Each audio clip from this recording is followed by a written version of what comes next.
Are ramping up the rhetoric over the Strait of Hormuz. Each side says blockades remain in place. ABC News contributor and former U.S. ambassador to NATO, Doug Lute, says the U.S. has few options. The options are escalate and try to convince the other side that we can induce pain that is intolerable. And of course, Iran holds that option as well. Negotiate, but there seems to be so little trust between the two parties now that seems unlikely. Another round of severe storms targeting parts of the Midwest, still dealing with floodwaters from a week of storms. Crews in Indiana still assessing the damage as floodwaters recede. Extreme heat is the concern, with triple-digit temperatures keeping its grip over western states and parts of the South. Bill Rasmussen, the co-founder of ESPN back in 1979, has died. Mike Soltis says the 93-year-old died at his Florida home. This is ABC News.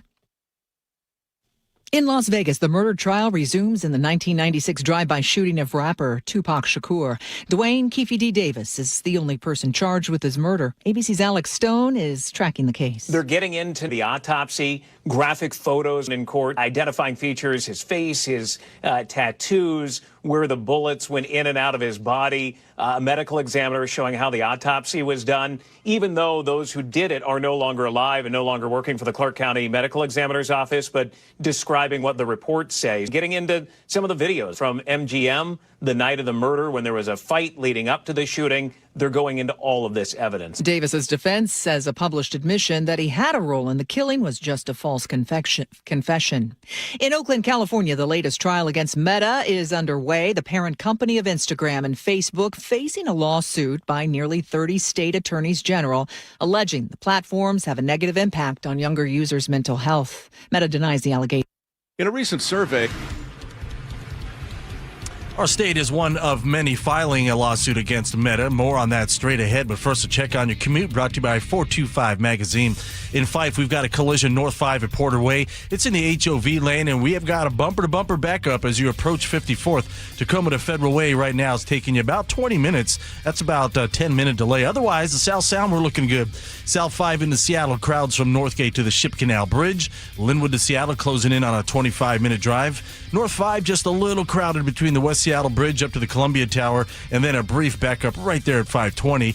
And over to Bellevue South 405. You're crowded approaching I-90 down to Northeast 44th near the VMAC. Bellevue to South Center, 20 minutes. 425 Magazine, the premier lifestyle publication for all the cities on Seattle's east side. Find out more at 425magazine.com. KIRO Newsradio 97.3 FM, Northwest News. Now, the latest from KIRO Newsradio and mynorthwest.com. Good afternoon. I'm Nate Connors. Washington is joining dozens of other states in a courtroom fight against Meta. Attorney General Nick Brown says the company knowingly built features into Facebook and Instagram that keeps kids and teens coming back despite concerns about potential harm. The lawsuit claims Meta misled parents about the safety of its platforms and allowed addictive use patterns among young users. The trial is now underway in a federal court in California and could last up to 8 weeks. About 2 million acres of national forest land in Washington could lose federal roadless protections under a new Trump administration proposal. Nationwide, the rollback would affect nearly 45 million acres. The administration says removing the restrictions would allow more forest management and help reduce wildfire risk. Environmental groups say it could open previously undeveloped forests to more roads and logging.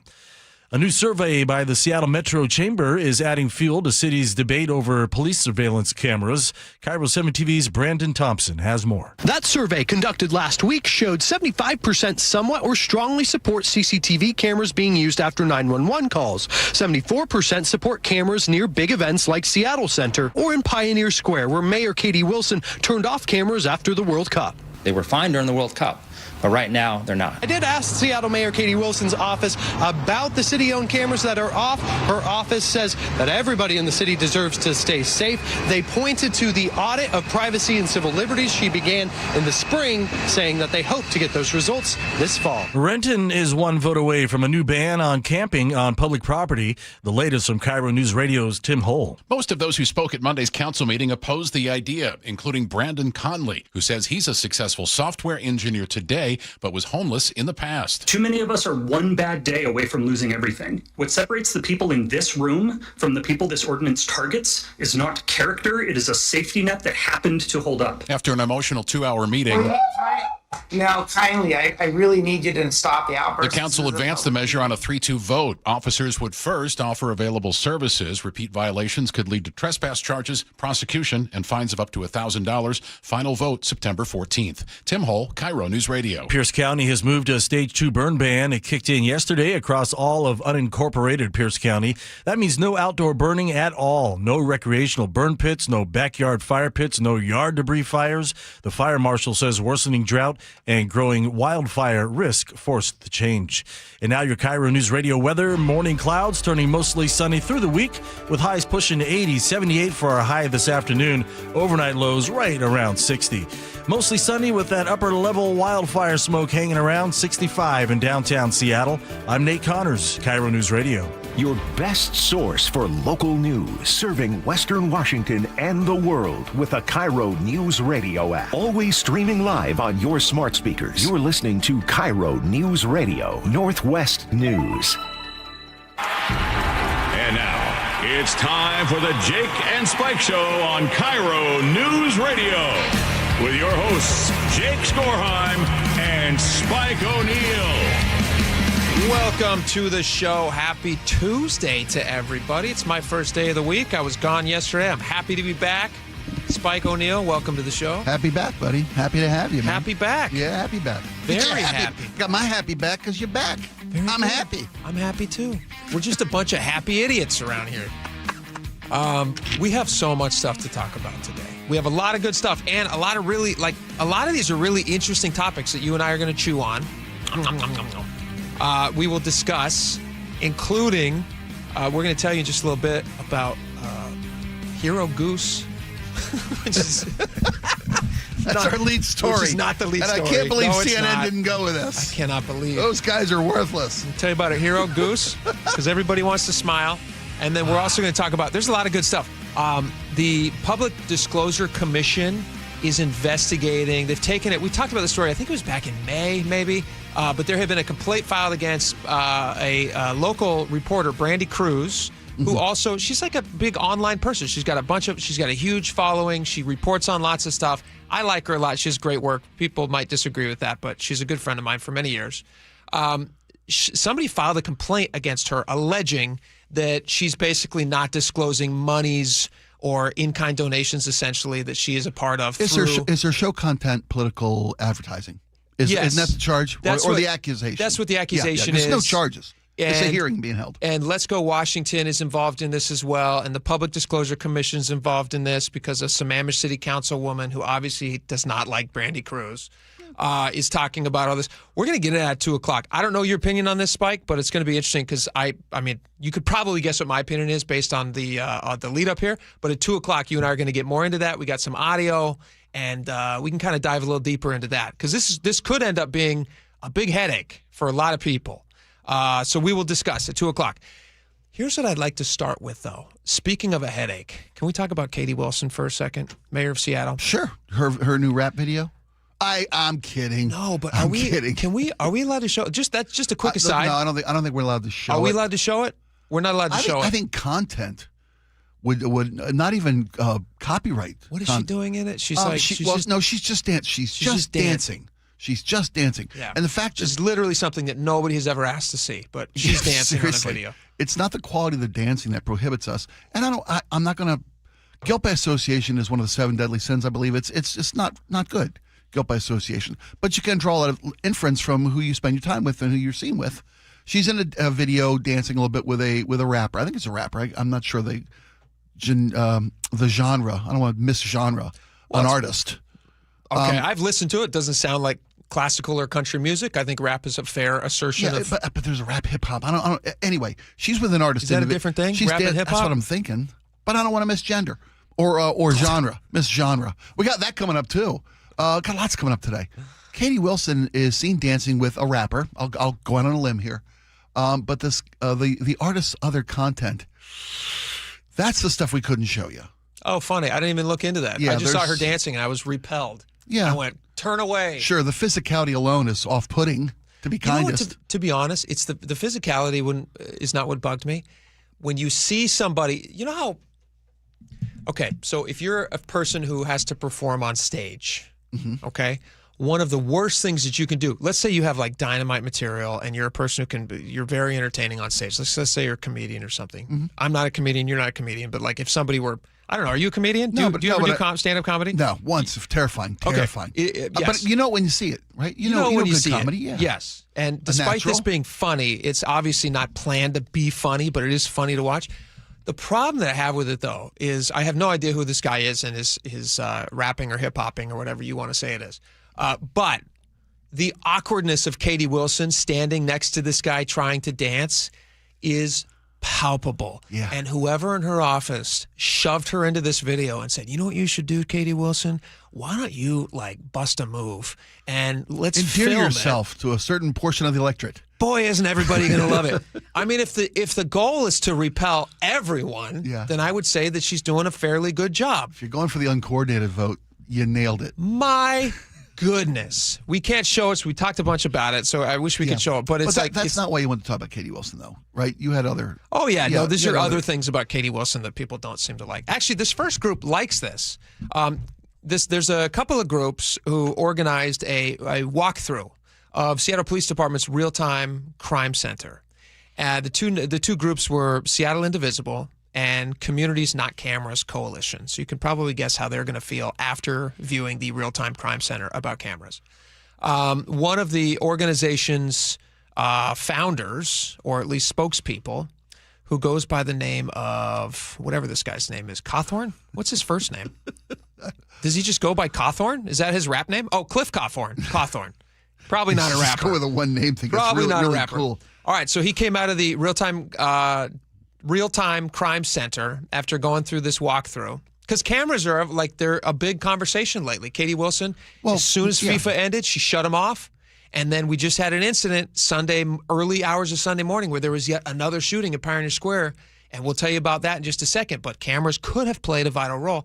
But listen to this. Speaker Cliff Cawthon came out of the real-time crime center, and he said, despite all the promises of transparency and safety and securing the individual's privacy, this is a Swiss cheese system. It is riddled with holes. It's obviously like a pre-planned statement. I don't think he comes up with Swiss cheese on the fly. It's possible, but I doubt it. He seems to not like the camera system. They want to see all these cameras go away. Their timing is really interesting, though, because as you brought to the table this morning, I had not heard about this yet when we talked this morning, but there was another shooting in Pioneer Square. Seattle, in Pioneer Square. Last call, Saturday night, Sunday morning. You know where Cowgirls Inc. is? I think it's what's called. Yeah. The down First. I mean, once upon a King. time, I haven't gone there lately, but maybe once upon a time. First and King, there was a fight that broke out in a bar and spilled out into the street. About 20 shots were fired. Some passing cars were hit. One person was shot in the back. Horrible. Not life-threatening. Person actually walked themselves into a medical facility later that night for the treatment. And the issue with the bar, I mean, there's a couple different issues with the bar. There was no pat-downs for some of the patrons. And first off, I didn't know that security getting into a bar now required like physical pat-downs. Well, you gotta be careful these that was days. news to me. In my day, you checked IDs.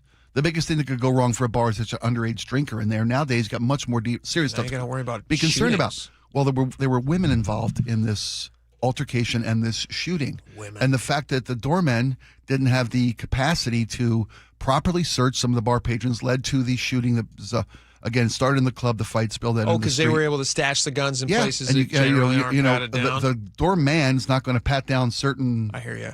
Certain patrons. Anyway, the cameras that would have caught all of this night, because there are no witnesses, there are no suspects in this shooting. Jeez, and the cameras that would have caught this entirety of this ordeal on video were recently shut off post FIFA. They were stadium district cameras, but they were on recently. They were on during World Cup. Katie Wilson said, "Let's put the light. Let's turn the light switch off because these cameras are dangerous." acquiescing to concerns from a portion of her constituency about privacy concerns. That's why the cameras were shut down, which goes back to the meeting that was held yesterday. There was a protest scheduled on the steps of City Hall, anti-flock cameras. Also one scheduled yesterday evening about 5 o'clock in Renton. Yeah. That's the community that decided against whether to cancel their contract with flock. Why are they protesting in Renton? They've already shut them off and they're double bagging them. Because they don't feel they can trust that these cameras will not be hijacked or that information stored on the cameras. So even trash bagging them is not enough for these protesters? Well, that's why. Well, they want to get the cameras out of the city. Do they want to tar and feather them? Is that what the next thing they want to do to these cameras? They march them through the streets and burn them at the stake and call them witches? It's funny because part of the story this morning is, or this afternoon, excuse me, is that 80% of respondents to a recent, was it Como News poll? Yeah, Como News, 75%. 75%. Very close, I apologize. 75% of respondents, do you want these cameras used in post-911 calls or in solving crimes, helping gather evidence to solve crimes? Yes. 75% of people said, yeah, we're all for these cameras. Yeah. So the folks even who are against flock, I'm sure they're for a safer city. I'm sure they're for law enforcement having every asset and tool available to them to help keep a safe city. The problem is that all the complaints about the groups that visited the Real-time traffic center. Real-time crime center. Sorry, yeah. That's why I get confused. Real-time crime. They say, look, we respect the fact that this is a tool, but we can't trust that the information being gathered is being safeguarded. You got to consider the source. I don't believe them. Their coalition is called Communities Not Cameras, so they're not going into this with an open mind on cameras. Don't you think? They're not, but I think they have valid concerns. We've talked about this before. But what are the that's my problem. Is like you're talking about such a minuscule. These are just allegations that they're saying in other places, but not here. And yet we're sitting here in the wake of yet another shooting at Pioneer Square, where you have 3 cameras that could have been vital to this. Seattle now has not one gunman from Pioneer Square out on the loose.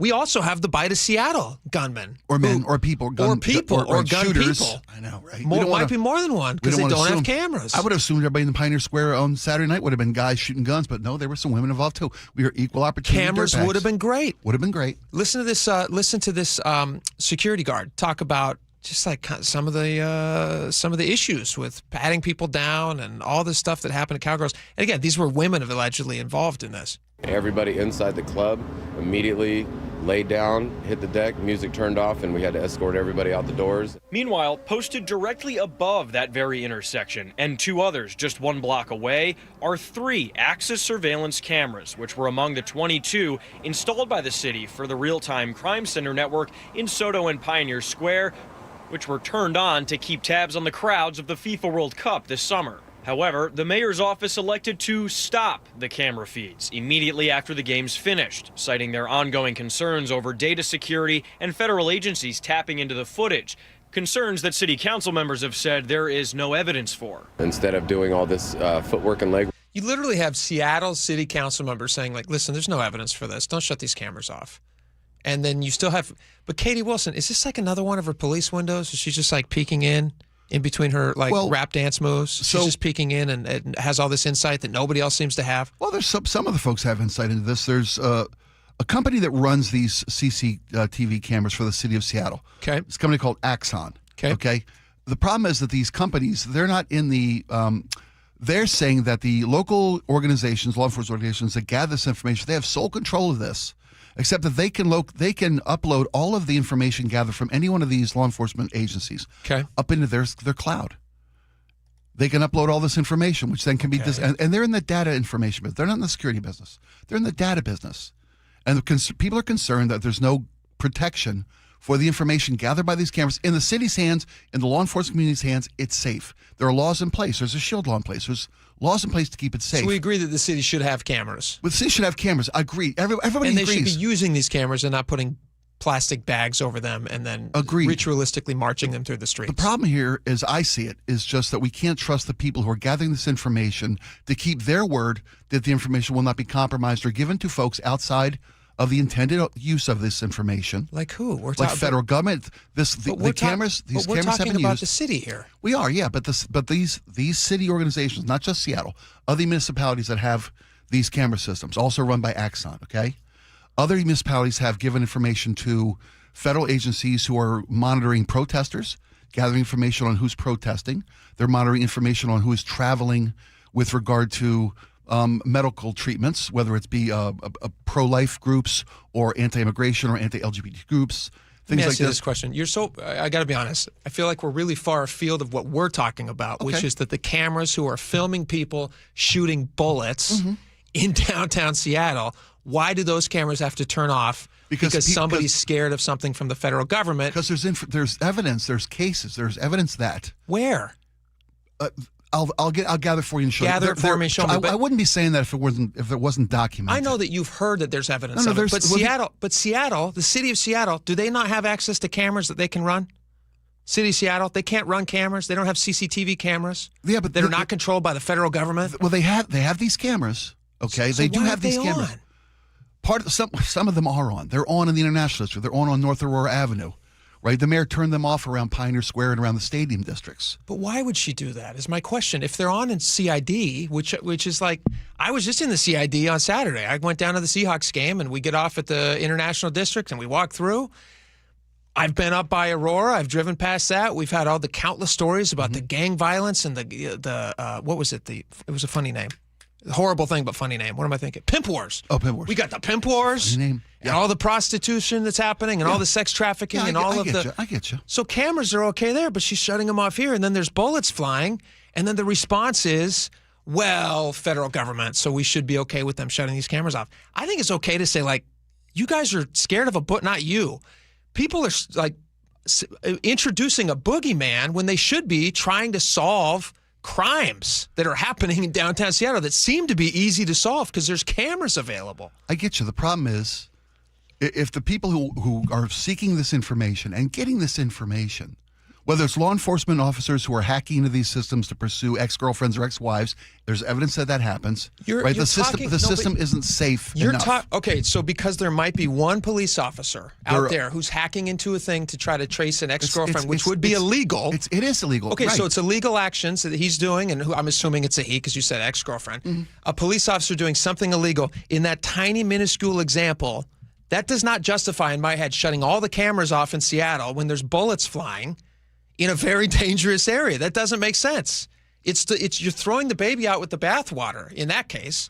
Well, it's also not, I don't think it's fair to minimize the concern. I do.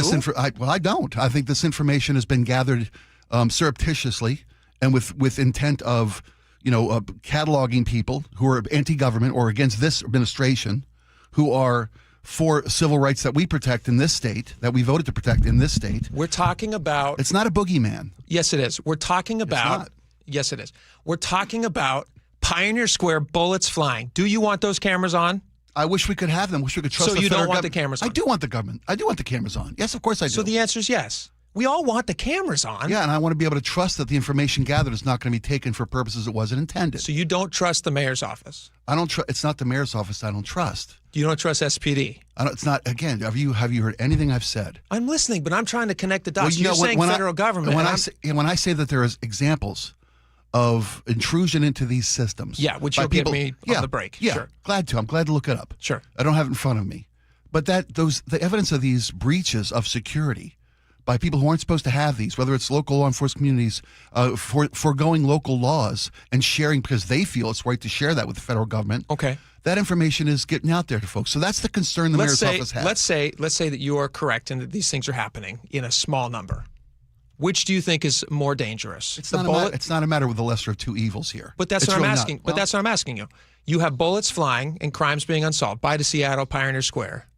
And then you have federal government possible intrusion. Mm-hmm. Which of those two would you like to see fixed first? I'd like to see both of them fixed. I'd like to see no bullets flying, of course. I agree. Yeah. So let's deal with that problem. Let's solve the crimes. Let's not let people fire bullets willy-nilly. And then we'll, solve the rest of it. Laura, yes, you had something. I think we should get to question of the day. Oh, question of the day. How do people Excellent. feel about this conversation? Do you guys want these cameras on? Great reminder. Thank you. Do you guys want these cameras on, or should they stay off, as Katie Wilson and some of these anti-camera organizations seem to suggest that they should?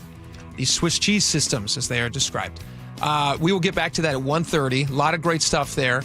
Next, when we come back on the show. Next on the show, we got some Seahawks stuff. And I'll tell you what, according to the different websites and according to the sports folks, yeah, you're not happy about the Seahawks prediction? No. I'm talking about the other issue about the turf. Oh, the turf. Talking about the also turf. The turf thing. We can't have nice things. And we know why. We know why we can't just keep that beautiful field that they got to play on for the World Cup in Seattle Stadium, also known as Lumen Field. All that coming up next. Stick around. This hour is brought to you by Sunset Auto Family.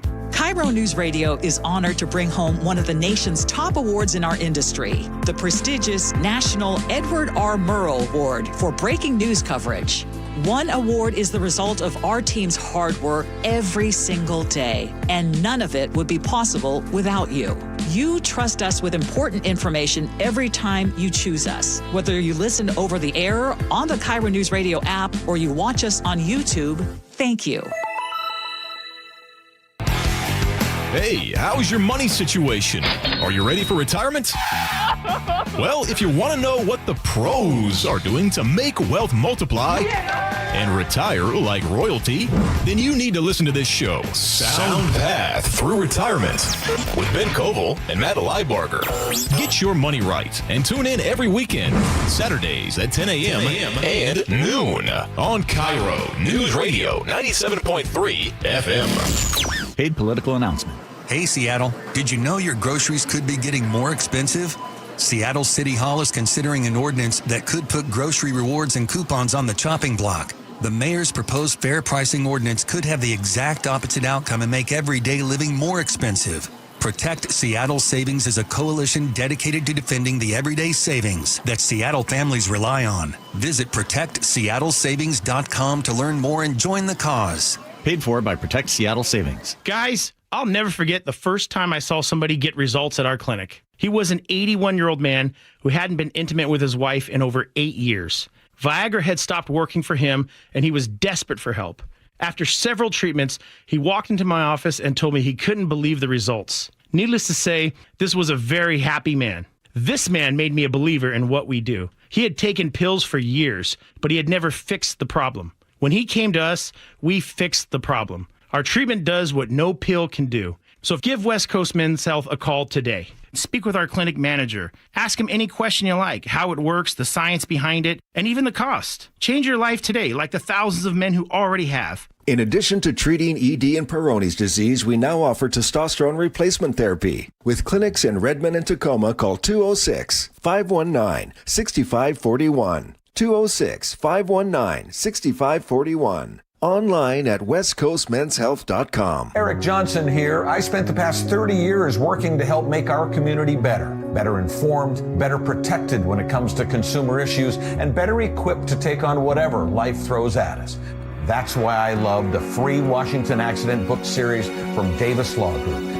These books keep us better informed about the law, better able to protect ourselves on and off the road, and better off when all is said and done after an accident. Chris Davis didn't have to write these books. He did it because he saw a need. People who were in accidents or other legal situations didn't know what to do, what pictures to take, documents to request. Only a tiny fraction of the people who get these free books will ever become clients of Davis Law Group, but that's not the point. Chris wrote them because it was the right thing to do. The free Washington Accident book series is a must-have for drivers who want to be prepared for whatever the road might throw at them. Get yours at WashingtonAccidentBooks.com. Man, I love this place. I've been surfing here since I was a kid. Now, seeing my grandson out on the water, it means everything to me. Watching him and taking in the blue waves, the sea breeze, the blurry horizon. If you have geographic atrophy, or GA, subtle changes in vision could mean it's progressing toward irreversible vision loss. Izervay is proven to slow GA progression and could help preserve your vision for longer, so you may keep seeing the world around you. Izervay, or avacincaptad pegol, is an eye injection. Don't take it if you have an infection or active swelling in or around your eye. Izervay can cause eye infection, retinal detachment, or increased risk of wet AMD. Izervay may cause blood in the white of the eye, blurred vision, or a temporary increase in eye pressure. Do not drive or use machinery until vision has recovered after an eye injection or exam. Ask your retina specialist how you can slow your GA with Izervay. To learn more, call 1-855-IZERVAY or go to izervay.com. Paid for by Astellas Pharma. Hi, thanks for calling Uline. Wait, did the phone even ring? Nope. Okay, so you answered before the ring. But now you're going to put me on hold, right? We don't do that here. We're real people answering the phone, ready to help with your order when you are. Uline has thousands of quality products for your business and warehouse needs, always in stock, ready to ship same day, and backed by Uline's legendary 24/7 customer service. Uline, we warehouse for you. Looking for the best deal on a new home? Discover the D.R. Horton Home of the Week. With new home communities from Lacey to Stanwood, D.R. Horton has the right home for the best value. Visit drhorton.com. D.R. Horton, America's builder, an equal housing opportunity builder. Certain industries expose workers to hazardous chemicals. If you worked in a paper or pulp mill, or in aircraft manufacturing or painting at Boeing, and have a child born with birth defects, your child may be entitled to legal damages as a result of your exposure to such chemicals. Birth defects have been linked to toxic chemicals, metals, and solvents used in these industries. If your child was born with brain or spinal cord damage, organ or limb malformations, blindness, cerebral palsy, genetic damage, or other birth defects, and you're a past or present worker in a paper or pulp mill, aircraft manufacturing, or painting, contact us now toll-free at 1-866-99-TOXIC. Your children may be entitled to legal damages. If you're a past or present worker in a paper or pulp mill or aircraft manufacturing or painting at Boeing, and your child has a birth defect, call toll-free at 1-866-99-TOXIC. Your call is confidential. 1-866-99-TOXIC. Message authorized by Weinstein Cajano, 600 University Street, Suite 1620, Seattle, Washington. KIRO News Radio 97.3 FM Northwest News. Now, the latest from KIRO News Radio and mynorthwest.com. Good afternoon. I'm Nate Connors. A major employer in Fife is shutting its doors. Construction materials manufacturer Norwesco plans to permanently close its Fife facility, eliminating 54 jobs. Company officials tell the Puget Sound Business Journal the closure is tied to an expiring lease, with operations being shifted to other locations. The layoffs take effect October 16th. The plant served as the company's only manufacturing hub here in the Pacific Northwest. Costco is getting into the Medicare business. The Issaquah-based retailer is partnering with nonprofit insurer Scan Health Plan to launch co-branded Medicare Advantage plans in select markets. The new plans are expected to tie into Costco services, including pharmacy, vision, hearing, and wellness offerings. Company officials say the goal is to make Medicare coverage simpler and more affordable for seniors. A woman who vanished after taking mushrooms was rescued from a wetland area in Kenmore following an intense search. Deputies say the woman called 911 and then hung up.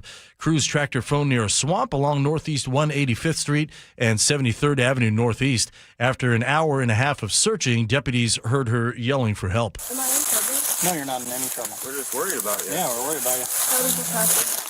We'll figure that out. Let's just get out of here first, okay? The woman was taken to a hospital for evaluation.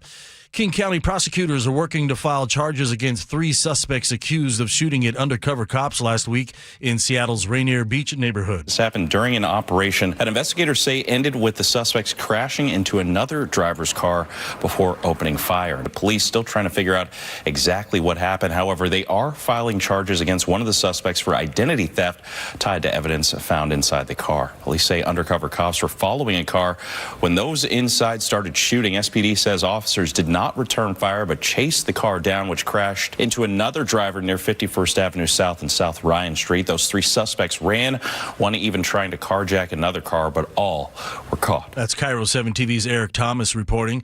A Redmond area school is among the best in the nation. Nikola Tesla STEM High School has cracked the top 10 STEM schools in the country in the latest U.S. News and World Report rankings and remains the top-ranked high school here in Washington. The Lake Washington School District School is known for its rigorous science and technology programs and strong college readiness scores. A look at Wall Street, where stocks are at risk of third straight day of losses. The Dow down 55, S&P 500 down 45, NASDAQ down 338. And now check on traffic brought to you by Global Credit Union.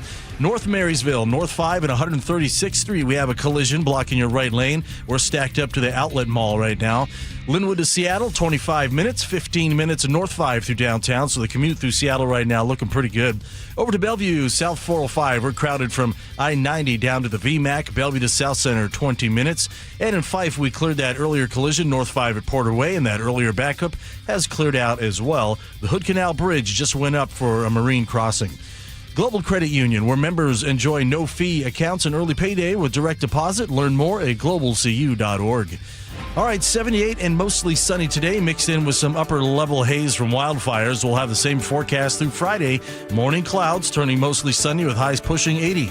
67, a little hazy, but overall mostly sunny in downtown Seattle. I'm Nate Connors, KIRO News Radio. Your best source for local news. You're listening to KIRO News Radio, Northwest News.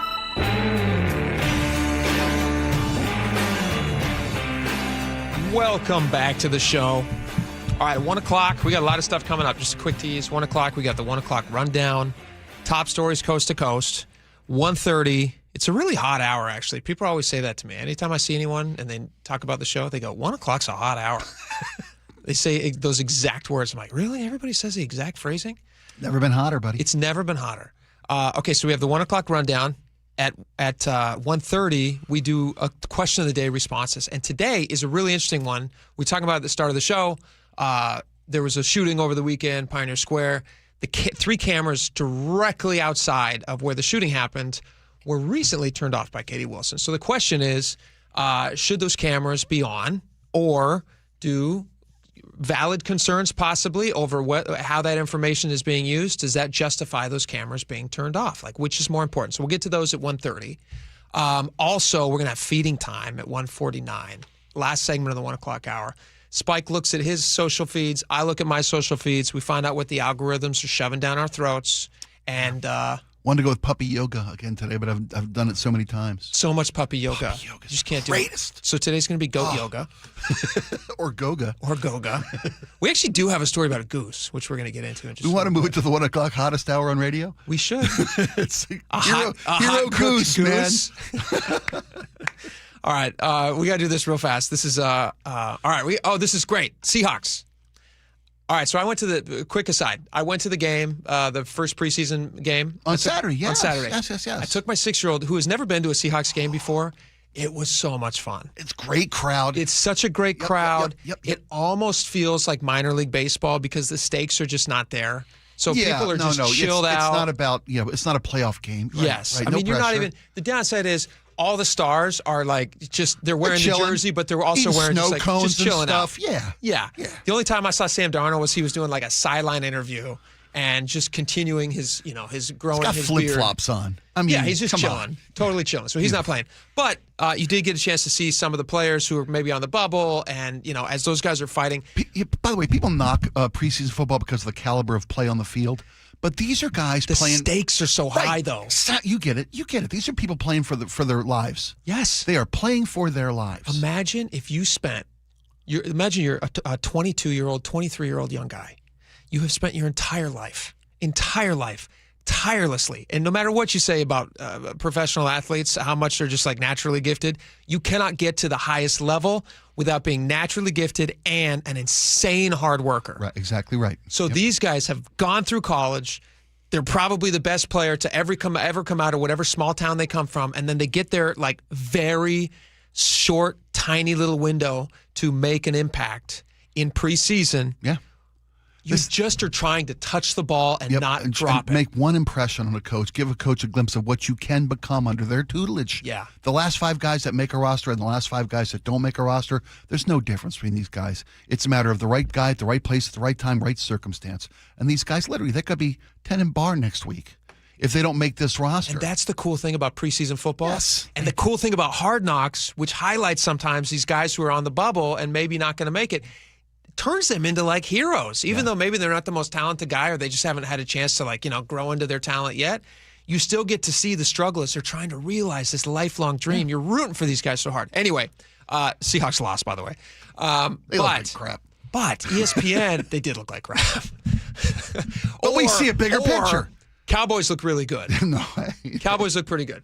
All right. So, but again, none of the starters, all the Seahawks are going to crush is my prediction. I've never seen anything like this particular ranking before. Can you explain this to the audience? Because I thought this was so cool and fit exactly with what I thought the Seahawks are going to be. The NFL Future Power Rankings. They're ranking teams based on their roster, the age of their roster, their front office dynamic, the coaching staff, all the peripherals that make for long-term winner. Yep. They rank every football team in the NFL 1 through 32 on their list of long-term 3-year window potential for success. And this comes to us from ESPN. Yeah, and the Seahawks are ranked number 1 in the NFL for long-term success. Ratings on the quality of their front office, their coaching, their overall roster, and particularly excluding the quarterback. Yeah. And particularly their quarterback. And they say they have a little section here on each of them. This kind of describes more in depth. They say reason for hope. The league has been looking for a young defensive counterstrike to the ascent of offensive mastermind Sean McVay and Kyle Shanahan. Both in our division. Yes, and the Seahawks have finally found it. Coach Mike McDonald has a stellar track record of a defensive player development and emergence of wide receiver Jackson Smith and Jigba. OT Charles Cross and quarterback Sam Darnold sets a high floor in Seattle for years to come. I mean, now you got Witherspoon locked in. Yeah, biggest contract for a cornerback in NFL history. Because the rankings are of these 4 different groups and they rank the Seahawks front office second best in all of football. I mean, John Schneider built this roster and the Seahawks overall roster, number 1 ranked in the NFL. Coaching, number 3 ranked in the. We mentioned all these things, but what gets me is they rank Sam Darnold as the 16th best quarterback in the NFL. How is that possible? Well, it's funny because when you look at the top 5 teams of this roster, right? So it's Seattle, Philadelphia, Detroit, Denver, and Los Angeles. None of these 5 highest-ranked teams have a quarterback in the top 10. Only one of them in the top 14, top 13, 14, 17. Because it's the roster itself overall is so solid. It's not just relying on one player to make a difference every game. Exactly. He's surrounded by good people. But I think he's actually way better than that. Don't you? Oh, that's what I'm saying. You're ranking Sam Darnold 16th best quarterback in the league? He's literally, you're saying that he is the halfway point of quarterbacks in the league? He's mid? That's not even, are you kidding? Did you not see episode 2 of Hard Knocks, the slow-mo throw? Did you miss the postseason last year? Yeah. For example, the number 6 ranked for long-term success, 3 years success in the NFL, are the Patriots. And they're ranked as Drake May, their quarterback, number 3 in the league. Because of the upside of this guy in the next 3 years. What about the upside of Sam Darnold, who's literally coming into his prime? Absolute prime. Right now. First year with the Seahawks, Super Bowl. Crushes. Yeah. Fantastic. And the guy, I mean, when you just compare him to famous quarterbacks who've done very, very well, he looks great.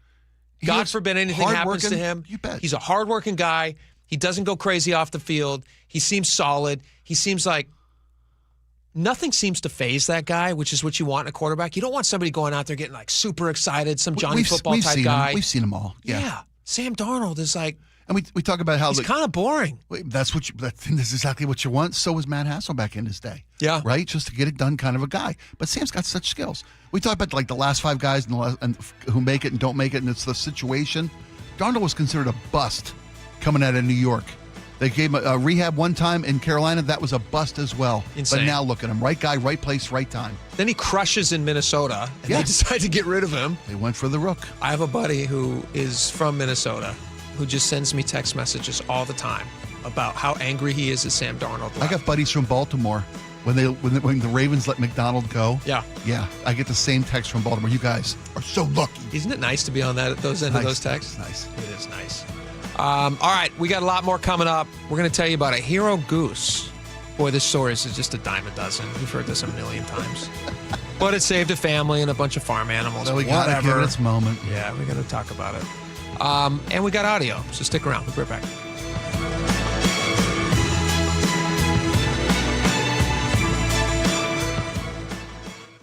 I've lived here almost my entire life. Seattle's morning news host, Charlie Harger. I love Seattle. I love that I'm able to raise my children here. Hear Charlie's 7:35 commentary every morning on Seattle's morning news. So when I see something that I think might need some attention, that's me pointing out areas of improvement. That is not me saying that Seattle is somehow bad. You can watch all of Charlie's commentaries anytime on the KIRO Newsradio YouTube channel.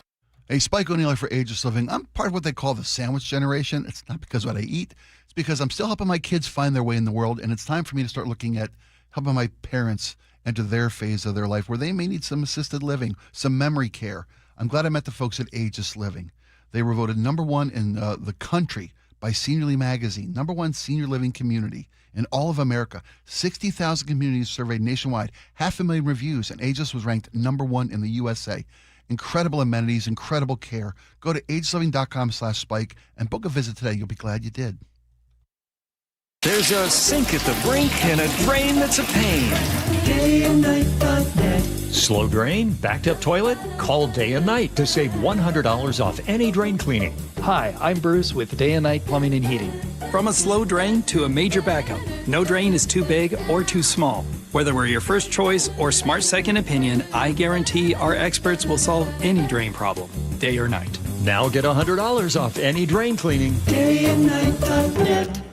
Walter is a soccer player, a soccer coach, and a soccer dad. So when he injured his Achilles, it affected everything. Every time I ran or tried to play soccer, it would just get worse. And he wasn't the only one dealing with it. I was a soccer parent, and within a few weeks, 2 other fathers tore their Achilles or damaged their Achilles. They went to the surgery. I went to Dr. Mark Wagner, and I was back up and running, and they were jealous because it took them months to recover. One of them never fully recovered. That's right. Walter chose to see Dr. Mark Wagner, MD, at Seattle Sports Regenerative Medicine for stem cell therapy, the most experienced in the Northwest with over 20,000 stem cell procedures. The recovery period is so short, and the feeling that you have of being completely back to normal is overwhelming. So, whether it's a hip, like I had, a shoulder, elbow, ankle, wrist, or knee, before choosing surgery, see Dr. Mark Wagner first. Go to drmarkwagnermd.com. That's drmarkwagnermd.com. I like it hot. Beg your pardon? Can you make it hot for me, Dan? I think so. Half heated ain't hot enough. No. That's why I called you. Apollo Plumbing. Yeah, my sorry old water heater. Oh. Ain't getting me the hots anymore. You want hot water. That's what I said. That's what we do at Apollo Plumbing. And you're ready? Right now. When can you? How about today? Same day? We'll have you in hot water tonight. Clever.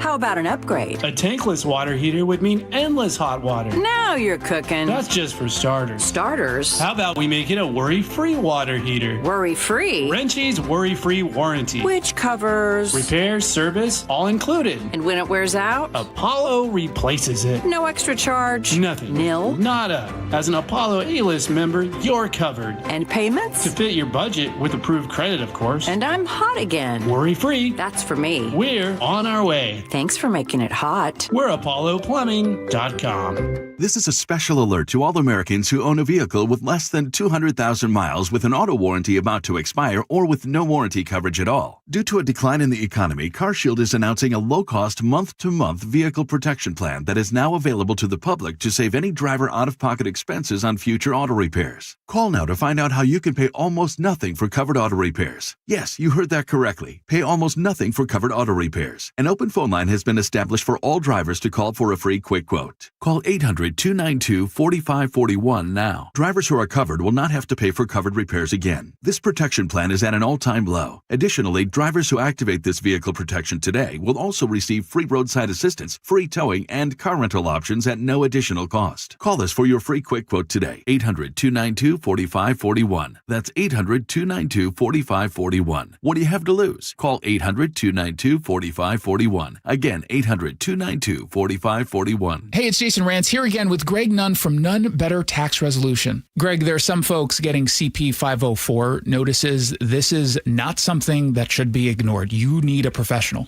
When you receive a CP 504 notice, alarm bells need to go off. And as much as you just want to push that envelope aside, because they know it's not going to be good. And it's not a very good notice to get because it means the IRS is really coming down on you hard.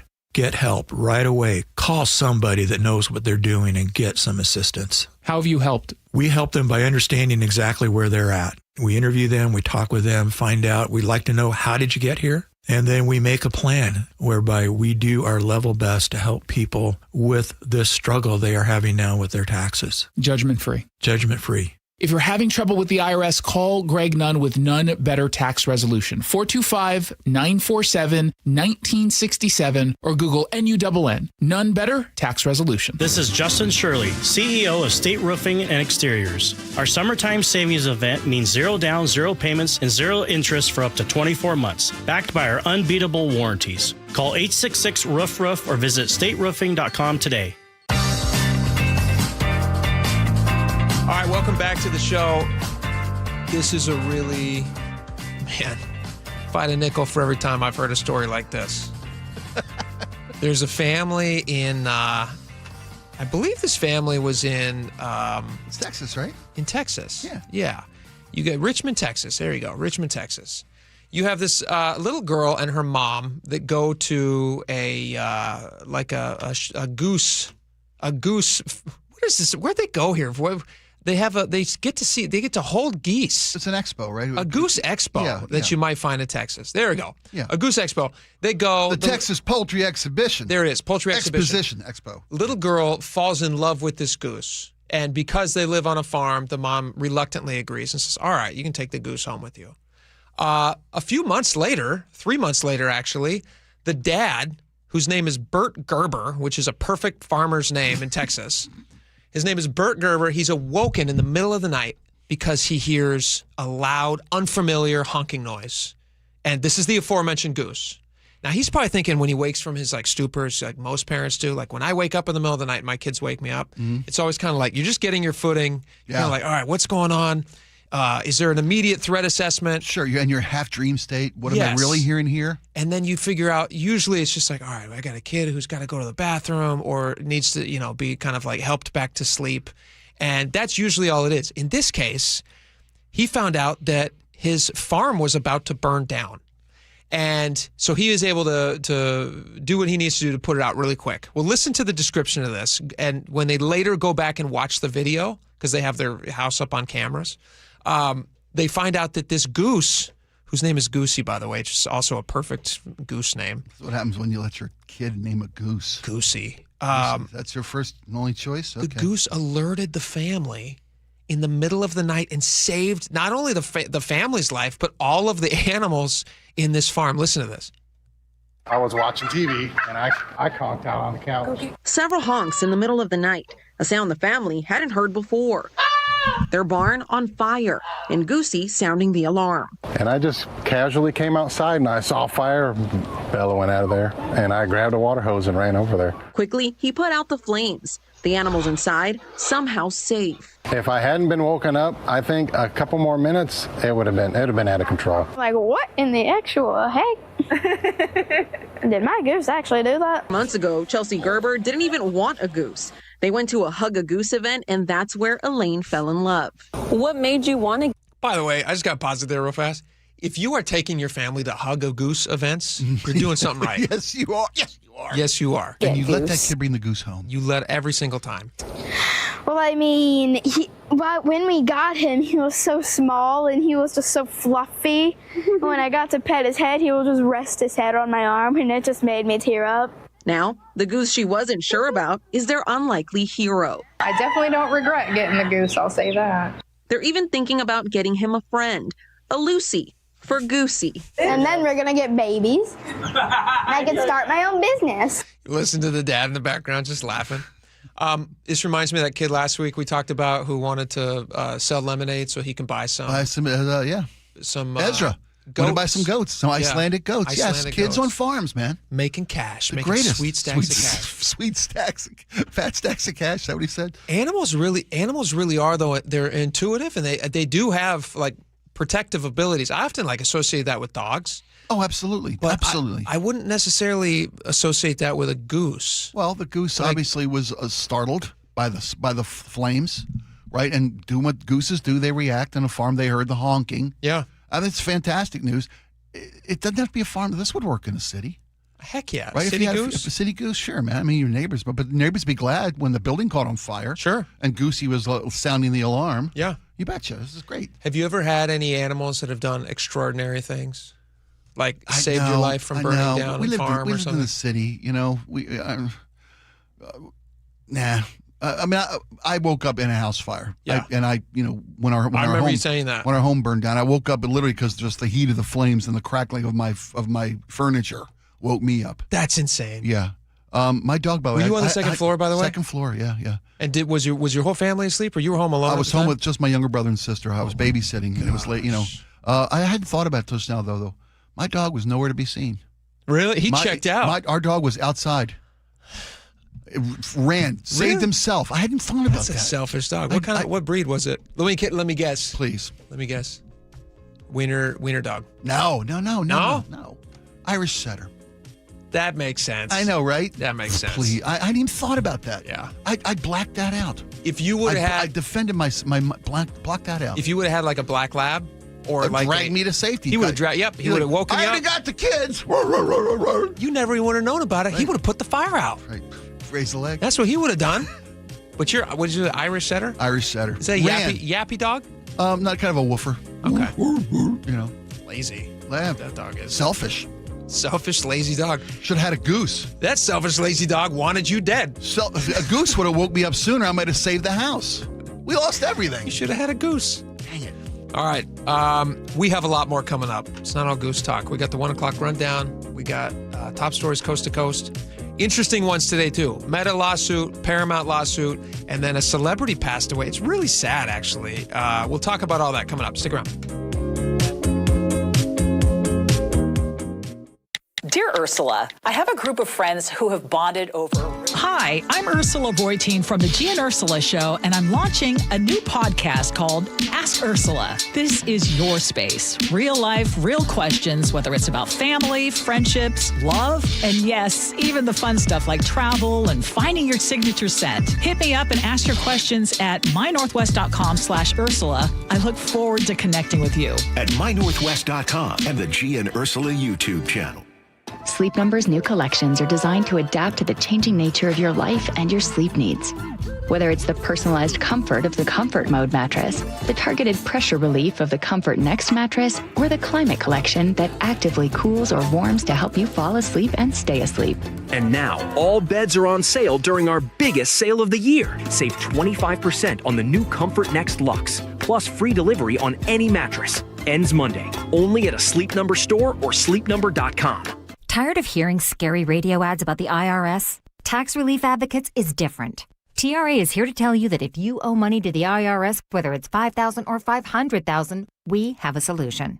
TRA can eliminate or reduce what you owe to the IRS with zero risk to you. We have over 1,000 5-star reviews on Google and an A+ with a BBB. End your tax nightmare today by visiting TRA.com or call 800-583-6681. That's 800-583-6681. Say goodbye to clogged gutters and climbing ladders.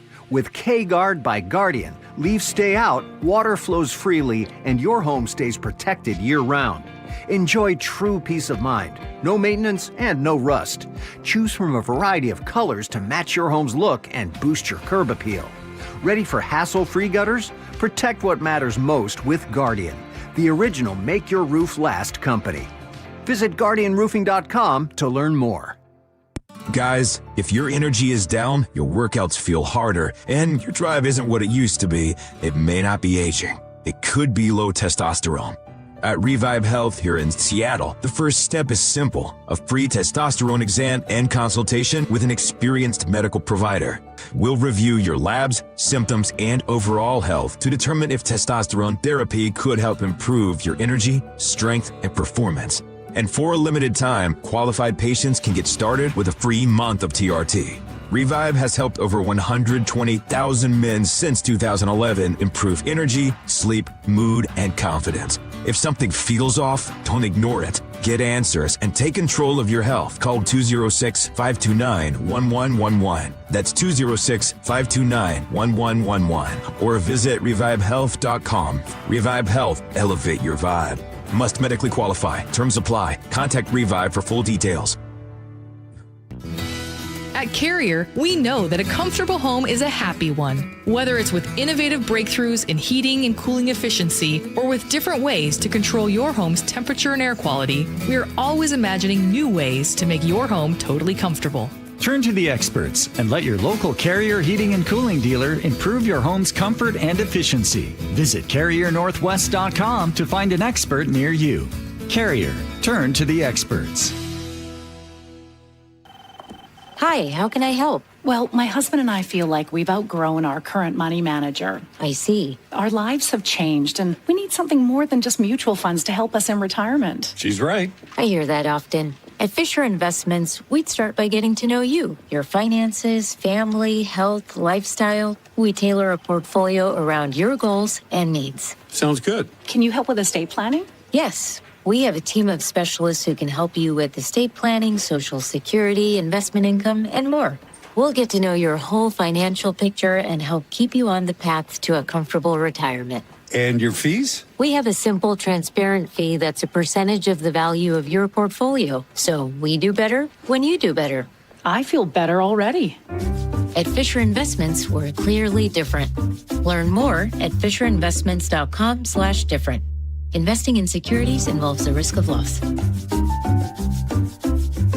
The new All-Pro battery by Steel. Tackle any task with 60% more peak power exclusively. Available only at your local Steel dealer. 60% peak power comparison between AP300PC and AP300S. Your best source for local news. KIRO News Radio. KIRO FM and HD1. Tacoma, Seattle. Northwest News.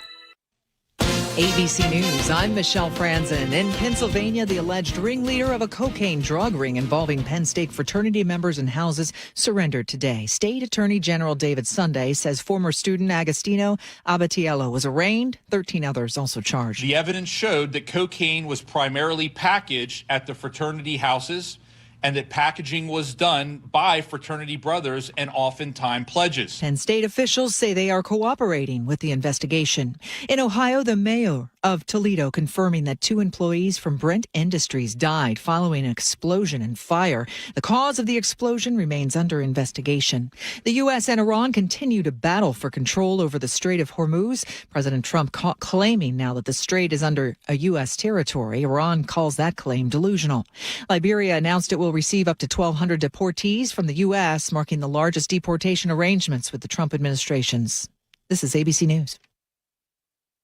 In South Carolina, a growing memorial outside the home of actress Hayden Panettiere following her sudden death this week. Flowers and handwritten signs left outside the apartment building where she had been staying. Tearful fans remember the star of Heroes and Nashville. Being a millennial, watching Hayden growing up in all the movies and TV shows, it kind of hit very close to home. As investigators tried to figure out how she died, police say an acquaintance called 911 Sunday afternoon. First responders found her in cardiac arrest, and she was pronounced dead roughly 40 minutes later. ABC's Sophie Flay. L.A. Lakers governor Jeannie Buss is trying to stop her family from selling their share of the team as Mark Walter is selling his majority stake to Josh Kushner and Bob Iger for $12.5 billion. Florida set to carry out its 13th execution later today. This year, William Francis Sylvia is scheduled to die by lethal injection for the fatal shooting of his estranged wife. Michelle Franzen, ABC News. The majority of Seattle residents approve the use of surveillance cameras. More on that straight ahead. First, your KIRO News Radio traffic brought to you by the KIRO Newsradio app. Here in Seattle, South 5, scattered slowing between Northgate and I-90. Nothing heavy here. Linwood to Seattle, 20 to 25 minutes. North 5 is heavy now from the Michigan curve just past I-90. You'll jam up again at 520. Over to Bellevue, South 405, still crowded from about Southeast 8th now down to the VMAC. Bellevue to South Center, hanging on at 20 minutes. North 405 crowded through the Renton S-curves. And in Tacoma, the northbound 7 on-ramp to North 5 is closed until 3 o'clock for guardrail repairs and maintenance work. Text APP to 888-973-5476 and download the KIRO News Radio app. Listen to your favorite shows and get the latest news and updates sent straight to your phone. KIRO News Radio, 97.3 FM, Northwest News. Now, the latest from KIRO News Radio and mynorthwest.com. Good afternoon. I'm Nate Connors. 3 out of 4 Seattle residents support using surveillance cameras after 911 calls. That's according to a new poll commissioned by the Seattle Metro Chamber of Commerce. The survey also found 74% back putting cameras near major event spots like Seattle Center and the Stadium District.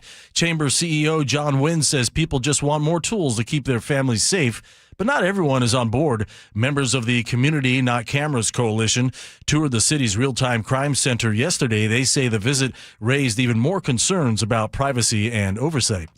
Residents in Bothell are being warned about a spike in outgoing mail theft. Police say thieves are targeting checks and altering them before depositing. Bothell PD's Aaron Roney on how to protect yourself. Don't just look at the amount on the check and making sure that that cleared your account. You want to look at who it was paid to. We're seeing checks where the amount stays the same, but the name has been changed. Roney urges people to review cleared check images closely and set up bank alerts. If you think you've been victimized, report it to your bank and call Bothell Police. The Washington State Patrol has canceled an Amber Alert for a 7-month-old boy. The agency says Marcelo Martinez has been located. No other details for now, but the Clark County Sheriff's Office said yesterday the boy was taken early Sunday morning by 37-year-old Raul Martinez in the Vancouver area. If you ride Amtrak between Seattle and Portland, you're still out of luck. The train service suspension has been extended again, this time through tomorrow. A warehouse fire near the Portland tracks more than 2 weeks ago is still blocking that route. Amtrak is running buses instead of trains on most routes, but some trips have been canceled altogether because there aren't enough buses. A group of 12-year-olds from Tacoma are on the national stage representing the Northwest in the Little League World Series in Williamsport, Pennsylvania. Dan Hutson's 12-year-old son is on the squad. He tells KIRO Radio's G and Ursula a lot of the boys have played together for the last 4 years. These guys have just gelled together for the last few years and have really made an asserted effort to be able to make this their goal. And to be able to have such a lofty goal and then actually be here is unreal. The boys from Soundview Little League begin their tournament tomorrow, playing the team from the Southeast region. First pitch is at noon tomorrow on ESPN. Your KIRO News Radio weather, mostly sunny and 78 today. Morning clouds turning mostly sunny tomorrow with a high near 76. Same forecast Thursday, closer to 80. And then Friday, we'll start to see some clouds pop up in 78. Mostly sunny with some distant wildfire haze and 68 in downtown Seattle. I'm Nate Connors, KIRO News Radio. Your best source for local news, serving Western Washington and the world with a KIRO News Radio app. Always streaming live on your smart speakers. You're listening to KIRO News Radio, Northwest News. And now, it's time for the Jake and Spike Show on KIRO News Radio. With your hosts, Jake Skorheim and Spike O'Neill. Welcome back to the show. 1 hour down, 2 hours to go. This is the 1 o'clock rundown, which means we get to talk about the top stories, coast to coast, whatever everybody's clicking on. We look at every site on the internet, which takes a long time, and we just, whatever the top story is, and then we write it down on a, we probably should start using AI to do this, but I actually just have like a sheet that I keep in my computer. And then I will go through line by line for every single website, and then I will look for repeats. Commonalities. Yeah. Commonalities. Yeah. It probably is an algorithm or a search engine. We could. I don't know. They're AI. Too efficient. Yeah. This takes me oftentimes 2 days. That's the delay with what we have the tops. Here's a top story from Sunday. From 2 days ago. Yeah, from Sunday. Just kidding. We do this pretty quick. It's often pretty easy to see what the top story of the day is because it is literally everywhere. Yeah. And one of the top stories on all the major everythings and even the little ones was this lawsuit against Meta. Meta's going through a lawsuit right now, and they're trying to defend itself from these claims that it's addictive to kids or that they knew that it was addictive to kids. Right. Meta's formerly Facebook and they own Facebook, obviously, which is now it's Instagram and Facebook, but it's under the umbrella of Meta, correct? Yeah, it's Meta. Right? Meta. I think it's Meta and Facebook and Instagram are but these suits have covered everybody. YouTube, TikTok, Snapchat, or Snap as it's now called by the kids. But Meta's been already slammed twice. They lost was it billion? Or million. It was a $6 million damage to a woman in California. In California, and then $1 million more for $1 billion more. $1 billion for New Mexico. Yeah, right. But again, when you think about a company who's worth $1.45 trillion, it was $6 billion in California, or $6 million. I'm sorry. $6 million is nothing. $6 million. Yeah, even the $1 billion that the state attorney general was able to get is nothing to the $1.45 trillion company. Yeah. So what they're talking about with this lawsuit, which is kind of a big deal, is they're saying they're seeking damages if the states win. And I think it's 4 states, which I believe are California, Colorado, Kentucky, New Jersey. There you go. They are going after Meta for damages of reportedly around $200 billion. Yeah, $200 billion, 14% of the company's total value. Which is not nothing. Right. They want to make it hurt. Yeah, it's a big, big deal. And so the question, though, is, are they going to be able to prove in court that it's damaging to kids? And my question to this is, how could you not prove that it's damaging to kids? I mean, is there any parent, this is an honest question for parents out there, and you guys can text us, 888-973-5476. Is there any parent out there who thinks it's a good idea to let your kids get onto social media? Back in the day when it was a brand new exciting thing and, you know, grandmothers would show pictures of, it's essentially what Facebook has kind of become. It's like where grandmas show pictures of things. Yeah, or what you're having for dinner. Or what you're having for dinner, yes. But would you let your kids be on social media and have all of these people who do not thrive on friendly content and do not thrive on making people feel good? It's usually just the opposite is what ends up getting responses. Why would you let those people have input into your kids' lives? Unrestrained input into your kids' lives. And that's what they showed in California and in New Mexico and it's not so much if we're debating whether or not it's healthy for kids. I think the jury is in on that one. It's not healthy for kids to spend so much time on these social media platforms. I would think it's not. Yeah. What they're going to try to prove, these 4 states. I heard the Kentucky Attorney General was on, a guy named Russell Coleman. He was on various news outlets this last couple of days, and he's trying to make his case for why these 4 states, and it's kind of the tip of the spear, why they're making their case against Meta in particular. And Meta says they're being singled out for what all social media platforms, business practices are the effects they're having on kids. They said they're making us the scapegoat.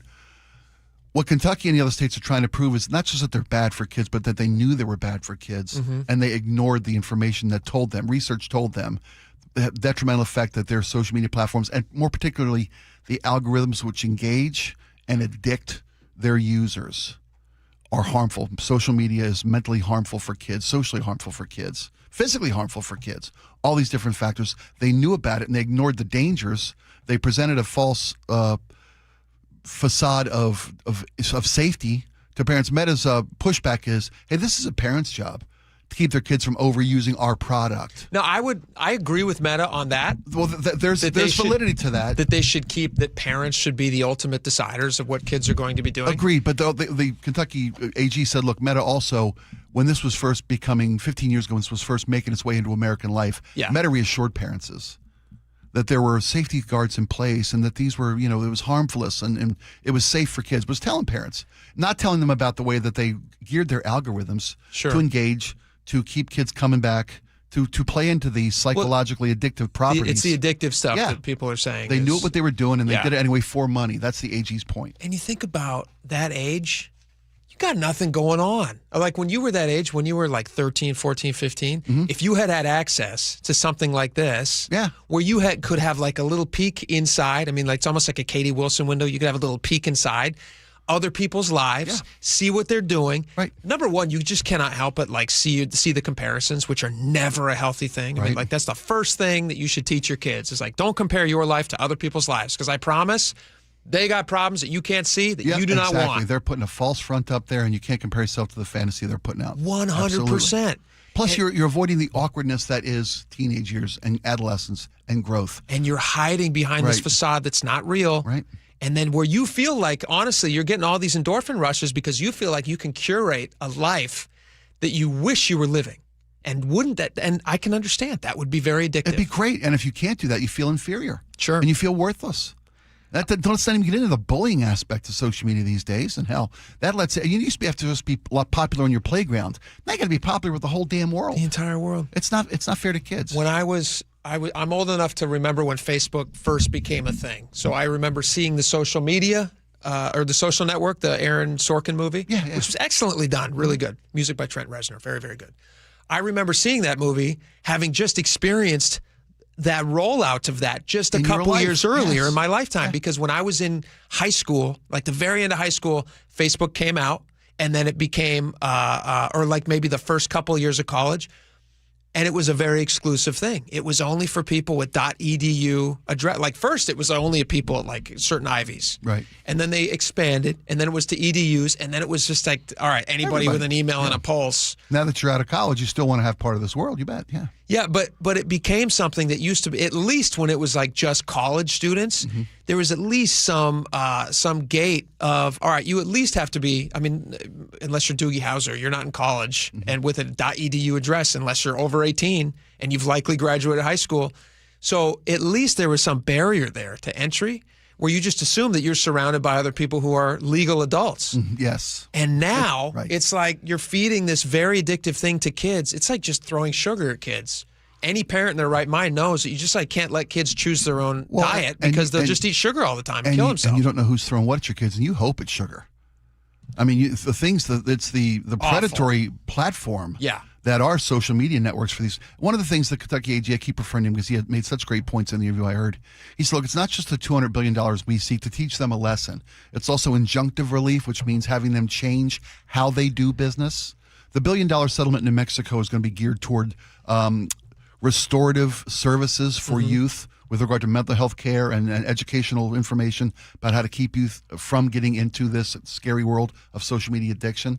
The $200 billion they're seeking is to do that to help repair the damage, but also their goal is to get Meta and other social media platforms. It's not just Meta, we all know that. Get them to change how they do business, to remove their addictive platform qualities. Do you think Yeah, here's I the tough think they are thing going to get it done. Isn't it kind of baked into the product? Like, isn't the product kind of now? There are tricks that maybe they're doing, and maybe that's what they're talking about. Right, time spent on alerts about to parents, got safeguards that aren't easy to push through. Well, I mean, even down to like the way that they let you scroll through things. Exactly. Yeah. Like there are, I know there have been lawsuits in the past, like in Washington State and other places, where they have looked at some of these platforms and said, hey, you guys are doing the same thing that casinos do. And that's where they got their research. To keep people playing games. Yes. And that's not fair because you're not playing with to continue the analogy, like it's not a fair deck. Right. And people are not equipped to fight this off, especially if you're a younger mind, because you're just feeding on that endorphin rush all the time. Right, and their algorithms teach people, when they're mad or they're scared and they keep going, give them more of that. Give them more of the stuff that engages them the most, even though it's very bad for them. The thing that I hope this highlights is number one, obviously we should never fully trust big businesses. We should always be skeptical of these things.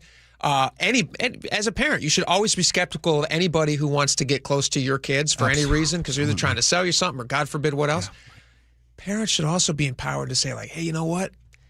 Even if all your friends are on social media, even if all your friends are having phones and doing all these things, that era is behind us now. I really feel like the worm is turning, and like that era of like, hey, it's a new technology and we just don't know where it's going to land yet. Yeah. I think we've seen where it's landed, and it's not a good place. I'm with you. And I think a lot of parents are now waking up to that and going like, hey, you know what? The experiment's over. Yeah.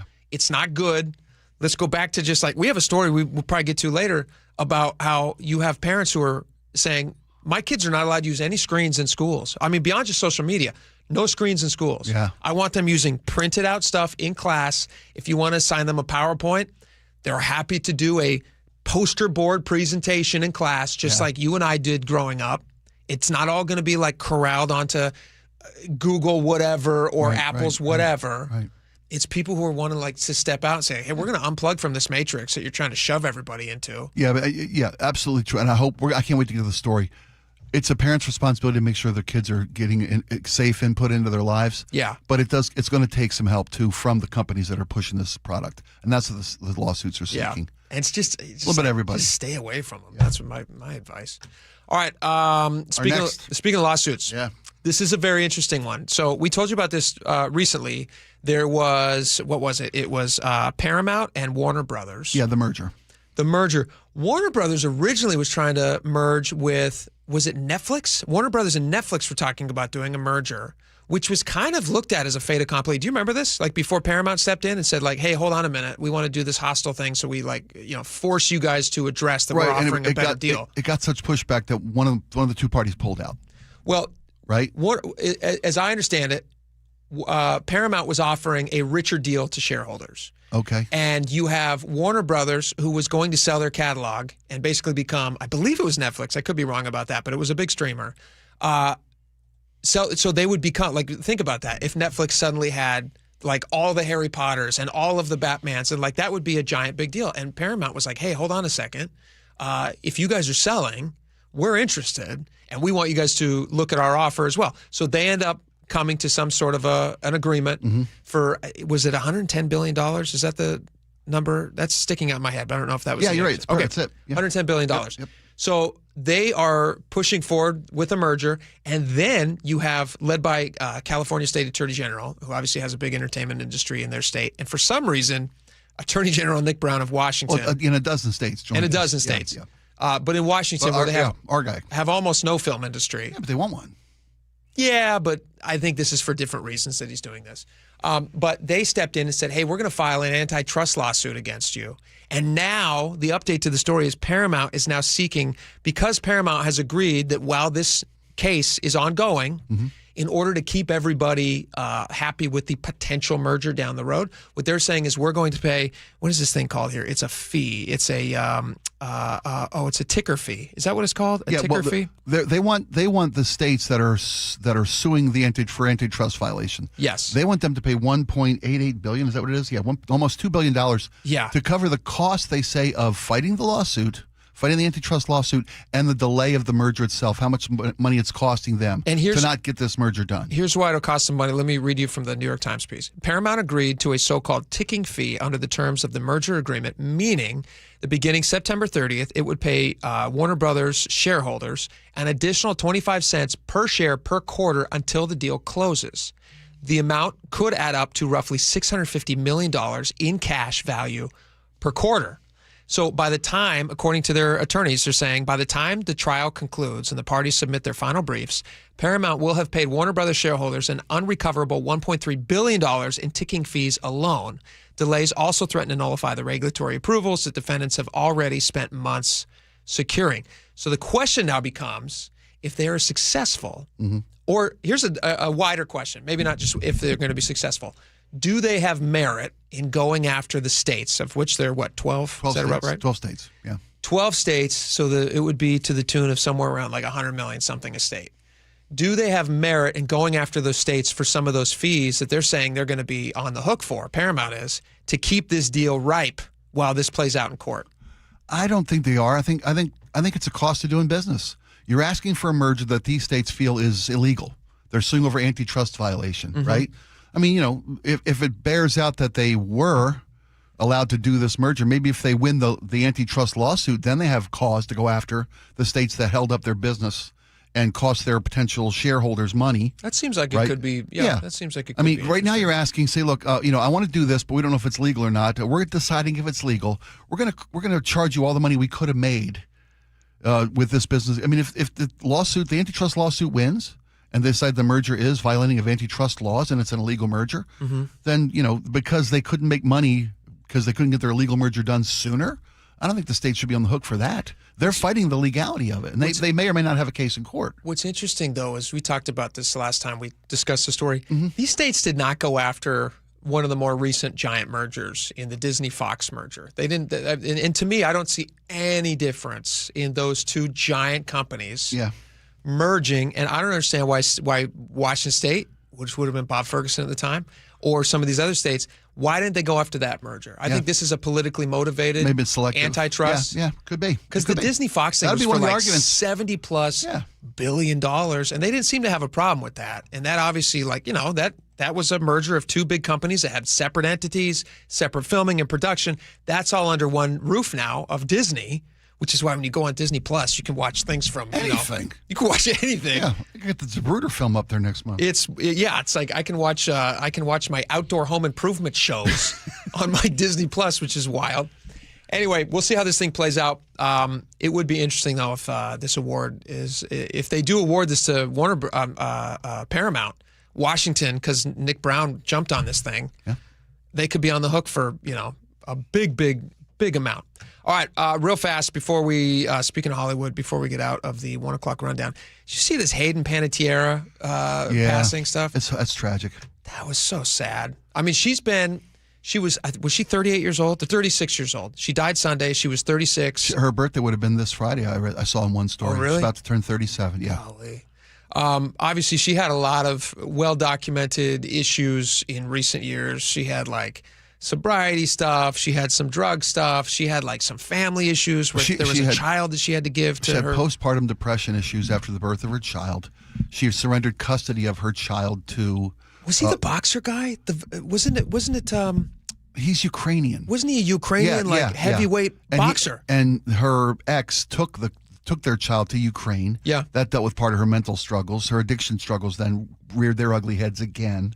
And she passed away this week. And the family's kept it pretty close as to the cause of death. There are a lot of stories circling around about maybe potential relapse, about association with a former boyfriend or partner of hers that was part of the troubled portions of her life. Yeah. They were seen together like earlier last week, or late last week, earlier this week. And she was in South Carolina when it happened, right? This was the Times reported that at least they're saying, an insider, they're saying, they're not crediting the person because that's how they kind of do these things. They're saying it's they're calling it a drug overdose is the cause. Well, drugs. I think it's been reported that drugs were found at the location of her passing. It's just so sad, man. It is. When you look back at I didn't realize that she was like such a child star. I mean, I know that she was in shows like she was in a show called Nashville that was pretty popular. I remember she was in what's the movie with the football She's the movie? daughter in Remember the Titans. Remember the Titans. Yeah. Yes. She was the coach's daughter. And it's a nice role for little kids. She was 10 at the time. She was a spunky little kid. Yeah. She was a great kid actor. Yeah. And it's like informative of the dangers of Hollywood and somebody getting famous too early. Grew up in front of the camera. The world was hers. Yeah.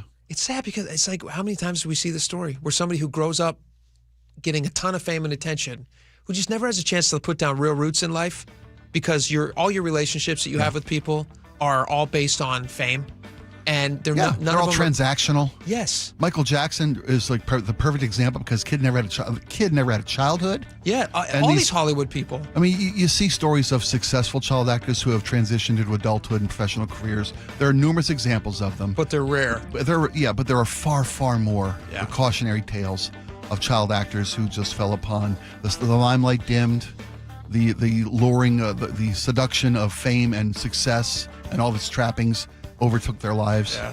And this is just a horrible. It's tough, man. I think people were really rooting for her, and it's a sad ending in her story, obviously. All right, we have a lot more coming up. We got question of the day responses. Man, we got some. We got a lot of good stuff. All right, stick around. Be right back.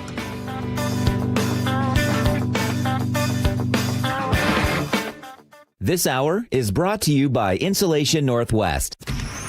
Choke Points with Chris Sullivan. With Choke Points, we try to answer listeners' questions. It can be as simple as a neighborhood stop sign, or it can be as big as the budget for transportation. I don't care. I'll find the answer for you. It's really easy to get a hold of me at mynorthwest.com. We have a direct link there that gets right to me. You can also do it in the app. You can hit me up on the text line. Choke Points, presented by Carter Subaru. Tuesdays and Thursdays on KIRO News Radio 97.3 FM. If you are over 62 and have been putting off a reverse mortgage, this may be the right time to take a closer look. Hi, I'm Steve Teitler, owner of Best Mortgage. After nearly 20 years on the air, I'm retiring from radio advertising after September. I'm still helping clients, and if you want to work directly with me, now is the time to call. 425-649-6000.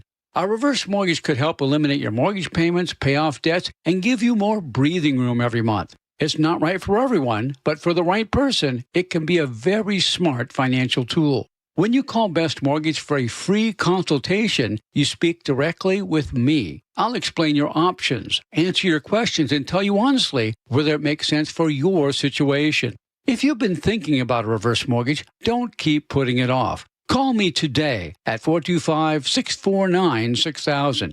Best Mortgage. Honest advice you can trust. 425-649-6000. This is for all you guys on Viagra. ED pills are no longer needed. The brutal side effects like 4-hour headaches, blurred vision, and that flush feeling can all be put behind you with our treatment. Here at West Coast Men's Health, we have a better approach to ED. Acoustic wave therapy creates blood flow circulation by safely removing the plaque in your arteries and restoring function naturally. Guys, let me be clear. Pills will never fix your problem. Our equipment is the latest technology, and our medical staff is the best in the industry. So give West Coast Men's Health a call today. Speak with our clinic manager. Ask him any question you like, how it works, the science behind it, and even the cost. If you suffer from ED or Peyronie's disease, give West Coast Men's Health a call today. In addition to treating ED and Peyronie's disease, we now offer testosterone replacement therapy. With clinics in Redmond and Tacoma, call 206-519-6541.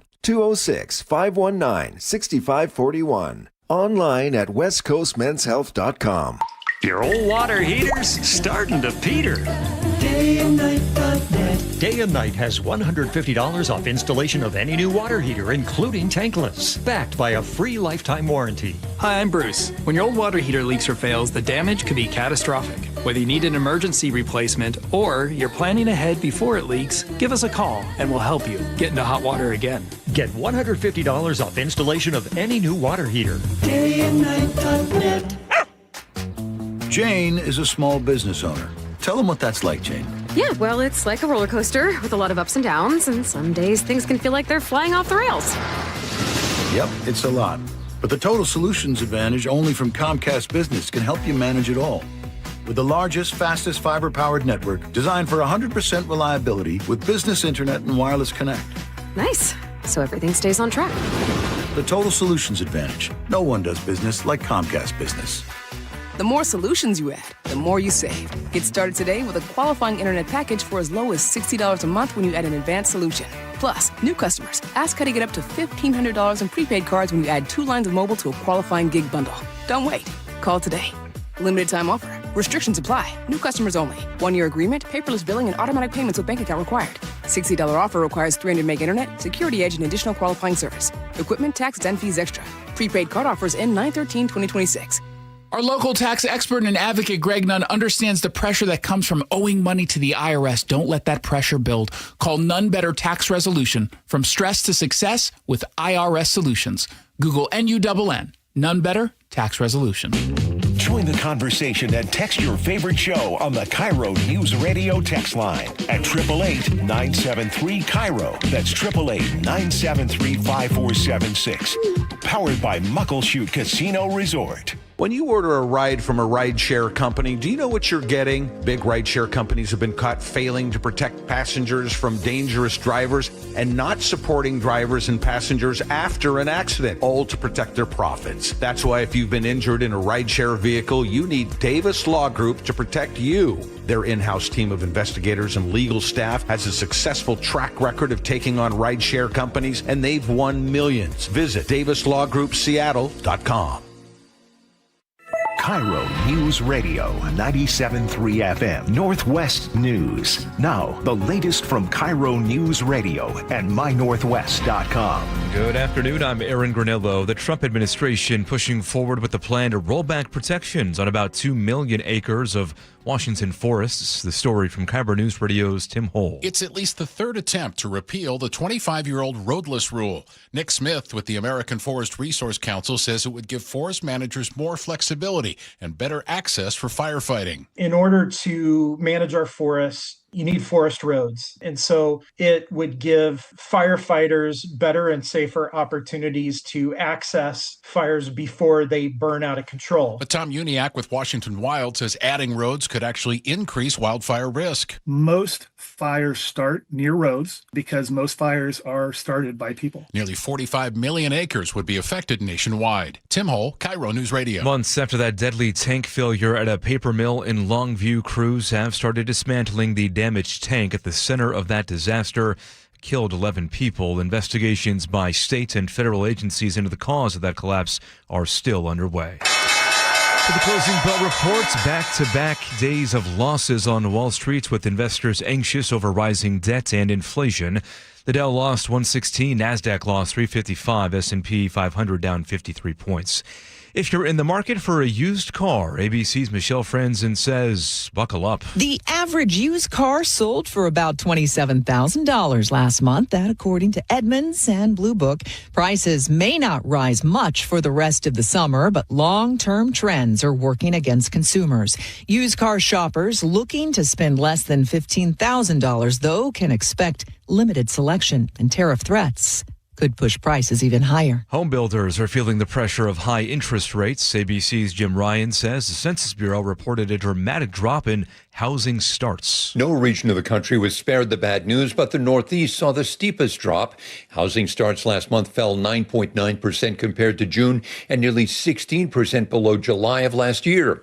The average 30-year fixed mortgage stands at 6.68%, slightly lower than its 2026 peak. And now to the real-time traffic desk. We check in with Nate Connors. Thanks, Aaron. This one brought to us by Global Credit Union. Just one collision popping up right now, and that's in Renton, northbound 167 at 180th. It's blocking the very end of that on-ramp, causing a bit of an early merge, and since volumes are so light right now, there is no significant backup. Here in Seattle, South 5, we're slow from Ravenna into downtown.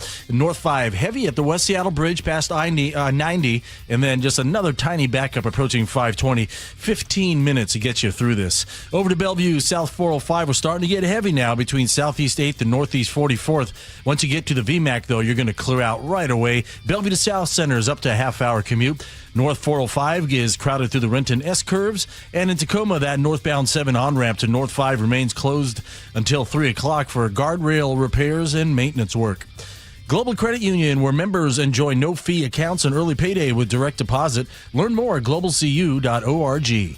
KIRO Newsradio real-time traffic. I'm Nate Connors. And our steady summer weather pattern continues for the rest of this work week with morning clouds and afternoon sunshine. Highs topping out in the upper 70s and low 80s. Right now, 74 and sunny in downtown Seattle. I'm Aaron Granillo, KIRO News Radio. Your best source for local news. You're listening to KIRO News Radio, Northwest News. All right, welcome back to the show. 1:30, which means we get the question of the day responses. Earlier in the show, this was really interesting. Let me do just a quick recap of how we kicked the show off, and then we can jump into your responses. So earlier in the show, we talked about a couple of groups, 2 groups by the name of Seattle Indivisible and also Communities Not Cameras Coalition.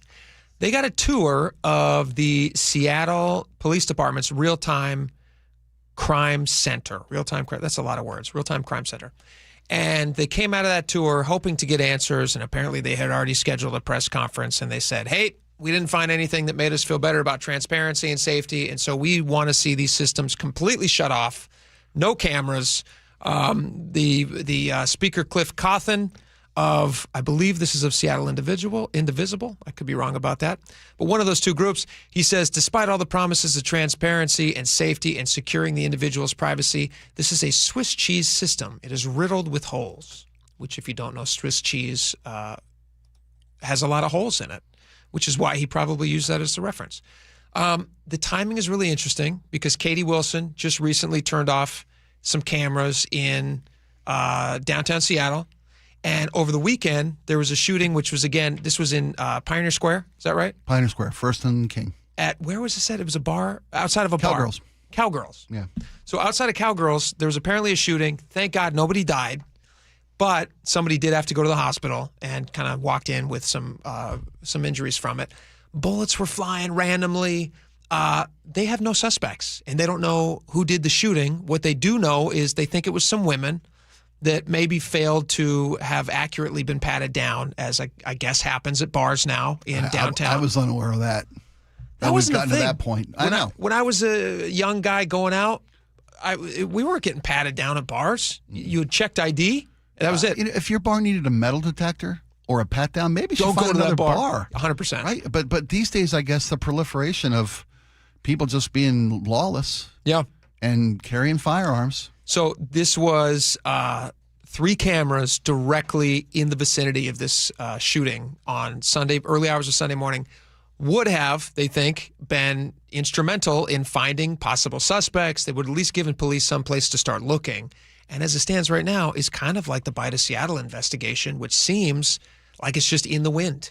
They have no clues other than, maybe a blue shirt that we have been told for Bite of Seattle. So anyway, we asked you guys a question. Do you want CCTV cameras turned on? We got a ton of responses on this, by the way. A lot of them. Should we get to some of these, Spike? Sure, absolutely. 425 says, keep the cameras to keep the community safe. If the city has privacy issues with the so-called boogeyman of the federal government or other bad actors use the cameras, Why doesn't the city create its own camera system that can't be accessed by another entity or person? This feels like one of those bandwagon issues that the city likes to jump on, like defund the police, no ICE, et cetera, et cetera, et cetera. They make knee-jerk reactions before they consider the full consequences of those actions. This is interesting, too, because Como News just put out, there was a poll recently that they highlighted, and of all the respondents, I think they interviewed 500 Seattleites. 75% said, yes, more cameras. It may seem controversial online, but in reality, people want pragmatic solutions to public safety. When you ask actual Seattleites what they think, it is not that controversial. Jim in Tacoma, he says no cameras, return to beat cops. Okay. That's interesting, too, because I think most people would say also, yes, more cops. More that cops, would be yeah. great. Yeah. More cops. Give them all the tools. And he's not wrong, by the way. If there are more cops and they're on the street and people know that they're likely to run into law enforcement, you're not going to need as many cameras. Remember the Bite of Seattle shooting? There was a social media content provider, content creator, the day before saying, man, I don't see a lot of security out here. Then it was reported that there was a 25% decrease in Seattle police presence this year's Bite of Seattle compared to last year's Bite of Seattle. Yeah. And cameras are one thing, and they're great. Cameras are great. I mean, I guess earlier we talked about the concerns against cameras from that portion of the community, the constituency. Cameras are great, but they're after the fact. They're after cameras the fact. Are after the fact. If cops police have been, are preventative. If cops have been standing everywhere, if you can't look, you can't turn your head without seeing a man in blue at the Bite of Seattle, I bet that shooting doesn't happen. I'm just speculating, but I bet it doesn't happen. I agree with you. And same thing with this shooting in Pioneer Square outside Cowgirls. If that fight rumbles out into this, because they say there was a fight that started inside and then came outside and then there was shots fired. If they get out into Pioneer Square, they're on the street and they see a bunch of cops, what are the odds that those women pull guns out of wherever they were hiding them and start shooting? No. I would say no. Absolutely. Yeah. Go ahead. It's your turn. Kevin Black Diamond says, do people really think they're important enough to be tracked by cameras? If you're not a criminal, not shooting people, then you have nothing to worry about. If your car is stolen and the camera catches it, or better yet, your child is kidnapped and the camera catches them, then we would be all for them and grateful that the cameras were there. Cal in Renton says law-abiding citizens should not be worried about cameras. People have a right to protest. They also have a right to be safe. If departments or the federal government or anyone else uses this information without a legally approved investigative reason, those individuals or agencies should be prosecuted. Mike Combatha says, I want the cameras turned on known problem areas. In areas that do not have a record of issues, they can stay off until something happens. I don't know about that. Brian in Marysville, how many more people need to get shot or die before we turn on the cameras again? Turn them on, fix the problem, and punish those that use the system illegally. Let's see. Okay, Gary says, lesser of two evils. The solution is not to store the data on privately owned servers. The city should build a server farm and store the data and maintain control and security. It's interesting because that is a very simple thing to do. I mean, the city of Seattle, I would assume that they already have something like this set up. This is a group that doesn't want cameras. They don't want cameras, and they're using this idea of it being just like, oh, the information is just completely accessible to everybody on the internet who knows how to do some hacking. And it's making people less safe. It would be nice if we had an idea of who's going out there shooting. But there's also, it's not just some boogeyman. It's not some nefarious one bad cop scenario. There's lots of evidence I gathered. And you asked me for it, and I got it if you want it. I'm happy to have it. Send it over. But these are still, this is the exception. No, this is the pushback on people. That there's, if it's, which of the ones said one rogue cop? One of our texters put that in. I want to make sure I got to that one. God darn it. Is this Fernando? Read Fernando, yeah. I'm on this one with Jake. I need actual evidence that information gathered has been used by the government, not just one rogue cop keeping tabs on ex-girlfriends. I want them always on with safeguards against abuse. Cameras are unbiased and only show the truth. They will show the guilty and exonerate the falsely accused. Yeah, there have been over 50 officers charged and accused of misusing this information. I'm fine with those guys being prosecuted. Yeah, but you don't shut the system down. But to protect the system's integrity and safety. The University of Washington Center for Human Rights found that there were 8 different law enforcement agencies in Washington, 8 different ones that directly shared that information illegally with U.S. Border Patrol. There were 10 different law enforcement communities that allowed backdoor access to U.S. Border Patrol to these flocking cameras and surveillance cameras in their law enforcement community. So it's not a boogeyman. It's not some nefarious worst-case scenario, slippery Which slope, I gave what you if. earlier. I said, I know it happens sometimes, it does. but it is the exception. and should not then dictate that we can have no cameras. I'm with you. My point being, we could use the cameras. The cameras are a great tool. Let's make sure that we can trust the information that is gathered, that is not misused. I think that's all I'm asking here. It's a good topic. You guys got a lot of great responses. Thank you so much. We can't even get to a third of these, but thank you so much for sending these in. We got a lot more coming up. We got feeding time next. We're going to find out what the algorithms are shoving down our throats. It's pretty tasty today, and you're going to want to hear this. It's not goose, we promise. It's not cooked goose, but it is something that probably, it might get you a little bit angry, actually. Okay. At least this was in my feed. I don't know what's in yours, but we'll talk about it next. Stick around.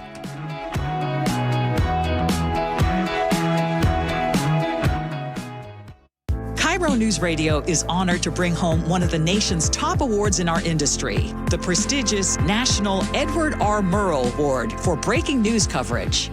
One award is the result of our team's hard work every single day, and none of it would be possible without you. You trust us with important information every time you choose us. Whether you listen over the air, on the KIRO Newsradio app, or you watch us on YouTube, thank you. Hey, summer's here, and Integrity Roofing and Construction has been serving and supporting our Puget Sound communities for over 10 years. If your roof's aging, storm damage, or just ready for an upgrade, now's the perfect time to schedule your free consultation. Products that last longer and perform better. Integrity's team brings on full transparency. You know exactly what your home needs before you pay a dime. With locations in Issaquah, Sequim, Everett, to Gig Harbor. Visit IntegrityRC.com. That's IntegrityRC.com. Where doing the right thing just matters. Integrity Roofing and Construction, 206-202-ROOF. You've worked hard, saved diligently, and now retirement is on the horizon. But will your nest egg go the distance? With rising cost and uncertain markets, there's no time for oversimplified plans. Hi, Jeff here with Madrona Financial and CPAs. Don't settle for a partial plan. Get the real deal by requesting your no-cost Madrona analysis today and discover what you may be missing. Call 833-673-7373 right now to request your analysis. That's 833-673-7373. It's Jonathan here from DUI Heroes, and I'm here today with a teenager who's just about to get her driver's license, and she's got some questions for me about driving, alcohol, and how to not end up in my office. I got invited to a high school party this weekend. What should I do if there's drinking there? First of all, don't engage in that conduct. It's illegal for you to do it. You're underage and you could get in trouble. Even if you're not behind the wheel, if for some reason the police get called out to that party because of a noise complaint, every teenager at that party is going to find themselves arrested and charged with something called minor in possession of alcohol, which is a gross misdemeanor. It means it could put you in jail for up to a year. So just don't engage. If you do, please don't get behind the wheel. Do the right thing. Call a parent, call a ride share. Just be safe. That was a great question. And if you or any of your friends find yourselves this summer in contact with law enforcement, please give us a call at 1-800-DUI-HERO or online at DUIHeroes.com. Are you looking to buy a house, but like everyone, you're priced out of the Bellevue, Kirkland, and Seattle market? Many buyers have the income, the credit, and the desire to own, but simply don't have the down payment, often at least $75,000 just for a starter home. Hi, I'm Scott Rirucka, CEO of Legacy Group Capital in Bellevue, with a great opportunity for home buyers. Introducing our Legacy Opportunity Loan. Legacy Group Capital has a select group of 100 new construction, single-family, and townhomes in the top Western Washington locations. Acquire a new construction home with no down payment, allowable closing costs paid, and a competitive rate. Yes, that's no down payment and some closing costs paid by Legacy. A wise man once said, the hardest part of winning in real estate is just getting in. And now you can with our Legacy Opportunity Loan. So get in the game. Limited properties available to qualified Washington borrowers. Learn more about this limited opportunity at LegacyG.com. Legacy Group Capital, LLC at MLS ID 99045. Visit LegacyG.com for additional program details. Summer is in full swing at T-Mobile Park, and it's not too late to come on board as a Mariners season ticket member. Lock in a Mariners Flex plan and choose your games, seats, and number of tickets as you go. 6 seats in the bleachers one night, 2 right behind the Mariners dugout the next. It's all up to you. Plus, you still get all the perks of being a member, like priority postseason presale access and discounts of 10% or more and no fees on regular season tickets. Join the team today at mariners.com/flex.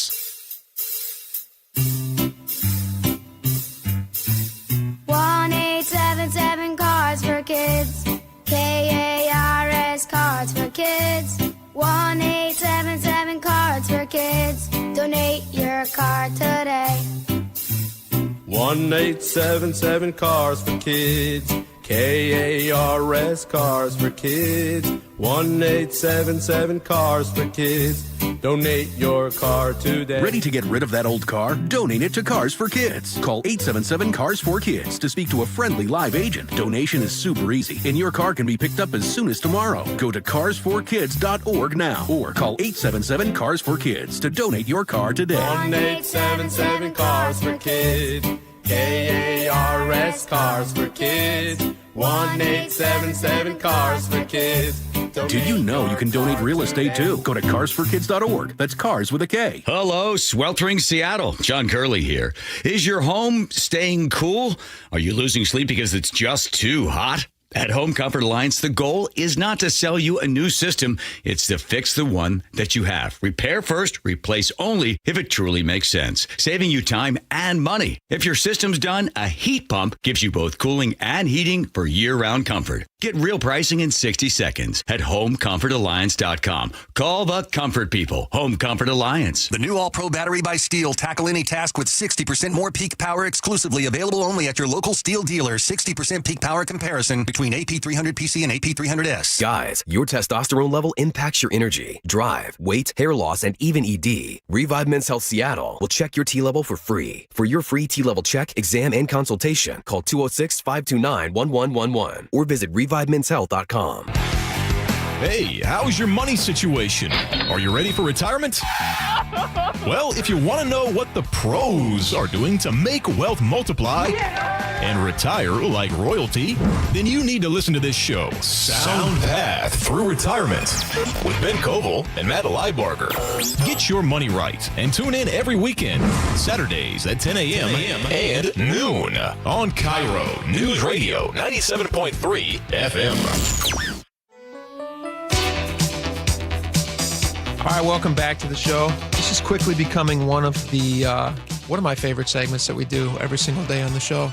It's called Feeding Time, and we look at our social media feeds, which we established earlier in the show are just a cesspool, a cesspit. Yeah, but you reap what you sow. I've come to learn. Thanks to you, by the way. Yeah, it depends on what you click on. You taught me how to spend a little more time looking at things that were good for my mental health.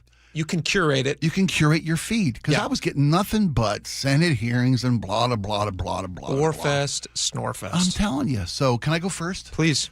Doomsday's coming. And I mean that in the best sense. If you're a fan of the Marvel Universe, which I am. I think there's some of the, I've seen every one of them. It ain't Shakespeare. It's not Hemingway. Yeah. It's better. It's just fun. It's great. It's great popcorn movie entertainment, right? It's very entertaining. So spoiler alert, but I don't care. It's been 5 years, I think, when they killed off Iron Man. Huh? I was just going to watch it. When Robert Downey Jr., who is arguably, I think, one of the great actors of all time, not just our time, RDJ is talk about a reclamation project. A guy, we spoke earlier about the loss of Hayden Panettiere. Panettiere. Right? Panettiere. Yeah. Sorry. I apologize. That was just so disrespectful. I didn't learn her name right. Well, no, it's whatever, dude. Robert Downey Jr. was a human train wreck by all accounts. Yeah. Totally got his life together. He became one of the great actors of all time. And as far as Marvel goes, Iron Man. It's tough to even think about. But before he was cast in Iron Man, which was Jon Favreau directed, and really it kicked everything off. Yeah. He literally they had to fight to have him even to get screen tests to be Iron Man because he was so toxic at the time. Exactly. They killed off his character in the Marvel Universe. Yeah. And it's been, I love Marvel movies. Sorely missed by me and my lovely bride. He's back. As Iron Man? No. Oh. And I don't think I'm spoiling anybody else here. You remember Dr. Doom? I do remember Dr. Doom. Supervillain Dr. Doom? Yeah. Robert Downey Jr. is Dr. Doom. Will that be? Here's my question, though. Will that not have some Avengers crossover? Because they're eventually going to have to fight him in something, right? Like, are the Avengers going to have to fight him? But he's not Tony Stark. He's just the actor. Robert Downey Jr. is taking on the character of Victor Doom. That's a tricky area. It is. It's tricky. It is, but he's so good. He's so good. Oh, he's very good. I can watch Victor Von Doom, Mm-hmm. Dr. Doom, which one of great evil villains of all time. Stan Lee, by the way, I miss Stan Lee. I got to meet Stan Lee. Did you really? We did. We got to interview Stan Lee. Came to the station once. He was the greatest. What a fun life. You just come up with stuff. Right, and the come up with Spider-Man. That's the crazy. genius of the plethora of characters that he created from whole cloth out of his imagination. Yeah.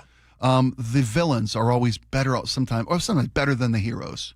Right, great villains. They're for sure more interesting. Right, like right. if you were to go, like, I know Stan Lee is not the creator of Superman, but Superman is a legit boring character. Yeah. He can do everything. He can fly. He's invincible. These are not like thoughts that, these are not new thoughts. Right. And yet, because he's so boring and invincible, all of his guys that he fights with, namely Lex Luthor. Yeah, gotta be different. He's got to be better because Lex Luthor's just a guy. Like, do you remember Gene Hackman as Lex Luthor? It was fantastic. Fantastic. And Batman's a great character, but there've been a lot of great Batmen, right? Yeah. Who's your favorite? We didn't plan on doing this for the whole time, but I apologize. No, I'm going to save my feeding time for 2 p.m. because I think we can expand on it a little bit. Sounds great. So can we stick with the Marvel stuff for just a second? Of course. Who is the best Batman of all time? I like Christian Bale. He's very good. And maybe it's because of the villains that he got to take on. Maybe it's because of Heath Ledger's Joker, which I think may be the greatest villain of all time. Was crazy good, right? It's crazy good. So that gets me back to my Robert Downey Jr. He got to play the hero, and he played it, I think, better than anybody's played the hero. I can't wait to see what he does with a great villain character. That's in all my feeds because I started watching a couple trailers. And then now I'm getting everything about Dr. Doom. Yeah. I'm excited about those movies. I do find those really fun. The Captain America, the original Captain America, First Avenger. First Avenger, yes. That's just a solid, good movie. It's a great movie. It's really good. Yep. I can't think of the guy's name offhand. Chris, one of the Chris's. Chris Evans. Yeah. And you also have Stanley Tucci, who's in it, who's very fantastic. Good. Tommy Lee Jones. Yeah, absolutely. Agent Carter. Those are just fun movies. Yes. By the way, my favorite Batman is Lego Batman, voiced by... I was trying to think of his name. It's Will Arnett. Will Arnett. Will Arnett's... Lego Batman, by the way. Have you seen Lego Batman? Of course I've seen Lego Batman. Lego Batman awesome. is the funniest. You might be right. I may have to rethink my vote. His voice is so perfect for that, and it's so over the top. And there's just one hilarious scene with the beginning of Lego Batman. He's sitting in his Batcave. He's got no one because he's isolated himself and he's super lonely. Yeah, the price of being a hero. Yeah. Yes, and he's sitting there and he's watching that Tom Cruise movie with Renee Zellweger. What's the movie I'm thinking of? You Had Me at Hello. Yeah. Yeah, Jerry Maguire. Yeah. It's just the best. He's my favorite Batman. I think I may have changed my vote. All right, we got a lot more coming up. 2 o'clock is coming up next. We got some interesting stuff. We got Parental Rights Initiative, which is going to be on the ballot, which we can discuss a little bit of. Also, I'd like to get into my feeding time thing, which we're going to stretch over. California's doing something wild. We'll talk about it next.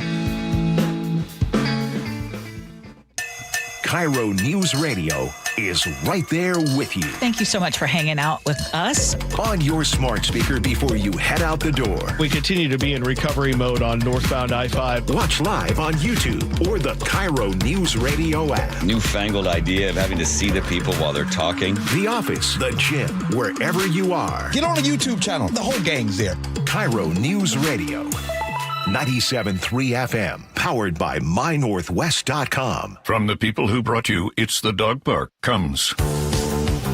Is that a new bump on your dog's neck? Or is that bump just a part of his neck? Could be a bug bite or something way worse. Protect your dog from injury and illness with Progressive Pet Insurance. Wait, there's another bump. Right by the first bump. Progressive Casualty Insurance Company and affiliates. Not available in all states or situations. Coverage subject to policy terms. This is the story of the one. As a maintenance engineer at a beverage manufacturing plant, he starts his day knowing every line is ready to run because Grainger delivers the industrial-grade products he needs to keep mixers, conveyors, and packaging equipment moving. With Grainger's vast selection of bearings, belts, and motors, he keeps operations running smoothly, so nothing grinds to a halt. Call 1-800-GRAINGER, click Grainger.com, or just stop by. Grainger, for the ones who get it done.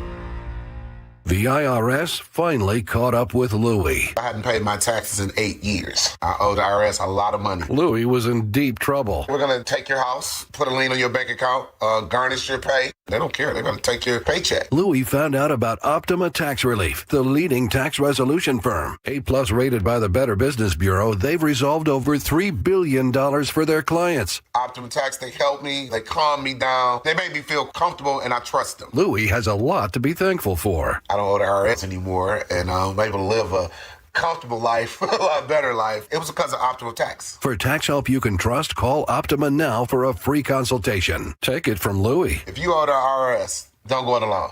Give Optima Tax a call. They can help you. Call 800-343-6460. 800-343-6460. 800-343-6460. Optima Tax Relief.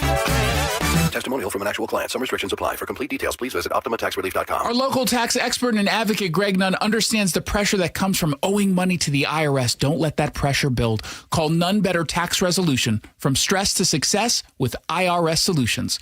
Google NUNN. None Better Tax Resolution. I want a woman. I want a big girl. See the hysterical Gabriel Fluffy Iglesias when he takes the stage at Muckleshoot Casino Resort. Saturday, August 29th at 5:30 and 9:30 p.m. This way, we both can agree on the temperature of the thermostat. He's sold out stadiums around the world, and now he's coming to Muckleshoot Casino Resort on August 29th. Get tickets before they're gone to laugh out loud with Gabriel Iglesias at muckleshootcasino.com. There's a sink at the brink and a drain that's a pain. DayandNight.net. Slow drain? Backed up toilet? Call Day and Night to save $100 off any drain cleaning. Hi, I'm Bruce with Day and Night Plumbing and Heating. From a slow drain to a major backup, no drain is too big or too small. Whether we're your first choice or smart second opinion, I guarantee our experts will solve any drain problem, day or night. Now get $100 off any drain cleaning. DayandNight.net.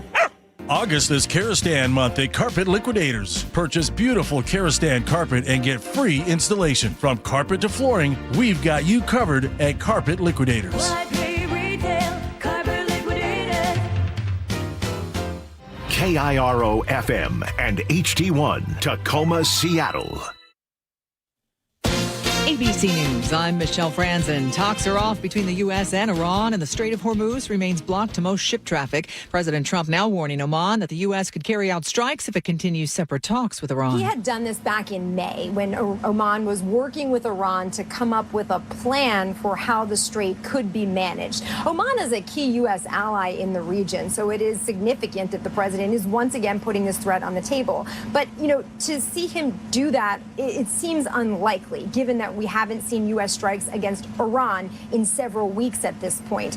But Oman has tried to play this role of mediator, working with Iran to come up with a strategy for the strait. ABC's Karen Travers. It's primary day across 4 states. GOP-led redistricting maps in place in Florida that could shape which party controls Congress. And ZZ Top drummer Frank Beard has died. Beard, along with Billy Gibbons and Dusty Hill, were the original members of the band. This is ABC News. In Texas, backhoes and excavators and other heavy equipment sitting idle today after a project to clear a path for a possible border wall in Big Bend National Park was put on hold. The plans for barriers and roads in a section of the border that's nearly impassable for Mexico has drawn protests and lawsuits from residents, lawmakers, and law enforcers. Now, I just landed in Texas, headed to Big Bend National Park. Customs and Border Protection Commissioner Rodney Scott says on X that he's halted the project. Until I can get down there and do a personal evaluation, talk to some stakeholders. Some of those stakeholders say the damage done just by the site work is irreversible. Jim Ryan, ABC News in Dallas-Fort Worth. The average price for a used car sold was $27,000 last month. That according to Edmunds and Blue Book. Long-term trends could work against consumers. Used cars under $15,000 may be limited and hard to find. Tariff threats could also push prices higher. Michelle Franzen, ABC News. Bothell police on the prowl for mail thieves. That's coming up after Nate Connors at the traffic desk. All right, starting to get a little busy out there, Aaron. This one brought to you by Seattle Sports. Let's start up north in Marysville. South 5 at State Route 529. Collision blocks your left lane. Right now we're seeing a 1 mile, pretty thick backup. North 5 through Everett starting to fill in between the Boeing Freeway and Highway 2. Eastbound on the Boeing Freeway is heavy, leaving the factory over to I-5. Westbound 90 inside the Mount Baker Tunnel. Your right lane is blocked from a stall. You'll jam up at mid-span. South 5 into Seattle, thick now from Ravenna into downtown. Linwood to Seattle, a 25-minute drive. North 5, we're heavy at the West Seattle Bridge, just past I-90. Catch a little breather, and then it's thick again between Mercer and the Ship Canal Bridge. Right around 20 minutes to get through our downtown backups. South 405, heavy from Southeast 8th and Bellevue down to Northeast 44th. Bellevue to South Center's at a half hour.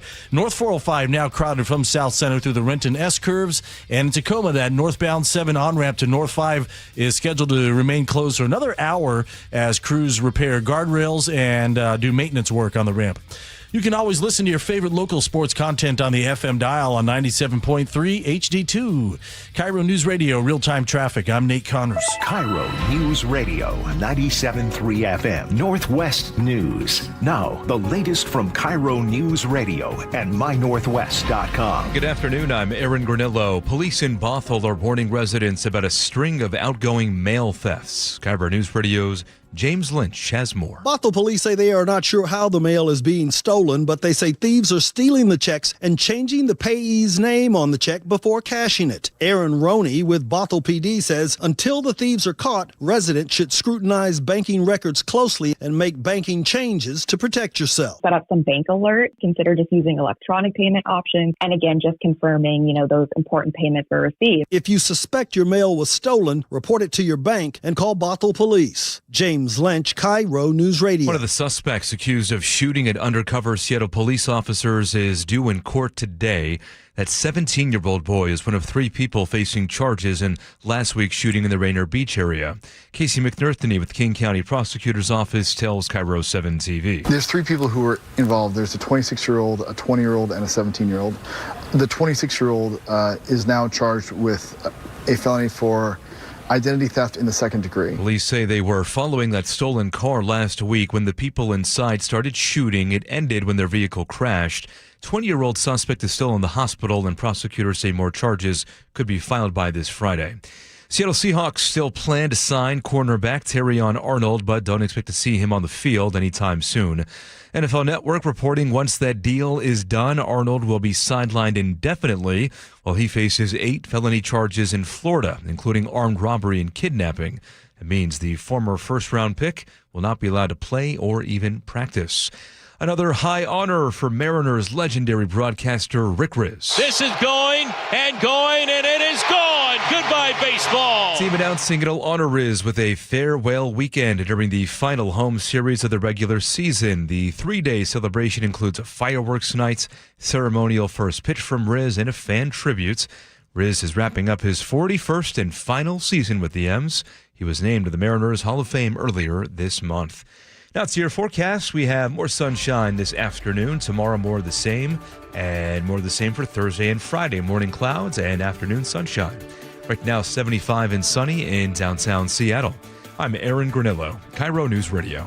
Your best source for local news, serving Western Washington and the world with a KIRO News Radio app. Always streaming live on your smart speakers. You're listening to KIRO News Radio, Northwest News. And now, it's time for the Jake and Spike Show on KIRO News Radio with your hosts, Jake Skorheim and Spike O'Neill. Welcome back to the show. 2 hours down, 1 hour left to go. Tons of stuff to get to. We do have some leftovers from feeding time, which I was not able to get to because it's so meaty. There's so much to bite on and chew. We're going to have to do it here in just a couple minutes. I'm glad we're going to get to it because I felt terrible having it was fun. Up all that time. It was fun talking about movies. I love movies. I love the Marvel stuff. Some of them are awful, but some of them are pretty good. Yeah, they're getting the awful's getting fewer and further between. They really got this down. It's funny. Nobody cares, but we could debate. We could do a debate. We could go movie by movie and just debate. Is this a 2 thumbs up? Is it a 2 thumbs down? Okay. Is it a 1 up, 1 down? Is it just horrible? Okay, yeah. We do that for every movie, but people would tune out. And so we're in the business of entertaining them, so we shouldn't. Let's do a little side project, you and I. Let's do a little movie thing. We'll do. Yeah. That'd be fun. We'll call it All Thumbs. All phones? Thumbs. Oh, all thumbs. Come on, what do you mean all thumbs? It's like all phones? What are you talking about? All phones. All right, so we're going to get to that in just a second. Not the movie thing, but my feeding time leftovers. By the way, the folks downstairs in the social media department are high-fiving each other like crazy right now. That's a great idea. They love it. Yeah. Oh, they can't get enough of it. What's your feeding time? Should I do my feeding time first, or should I do my other? Let's do feeding time first. You're right. Let's do feeding time first. People waited all that time. All right. In California, that often does crazy things. The California Energy Commission is going to regulate the types of tires. This popped up in my feed multiple times. Okay. They're going to regulate the types of tires that people can buy in California. Now, I'm going to play you this clip from this woman whose name is Nancy Skinner. She's a state senator. She's a former state senator, and now she's in charge of the California Energy Commission. Okay. And what's interesting about this is how giddy and excited she seems about regulating tires.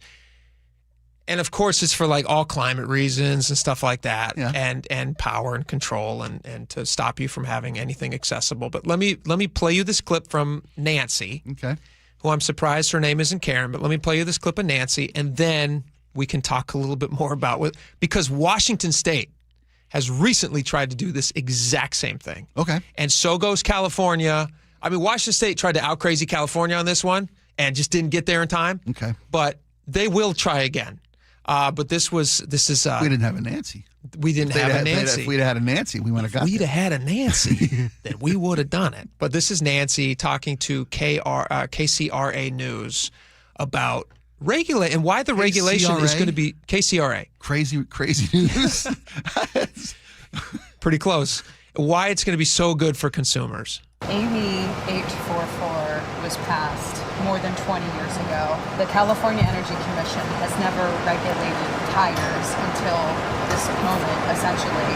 How did this happen? Well, we regulate hair dryers, TVs, refrigerators, all kinds of appliances, right?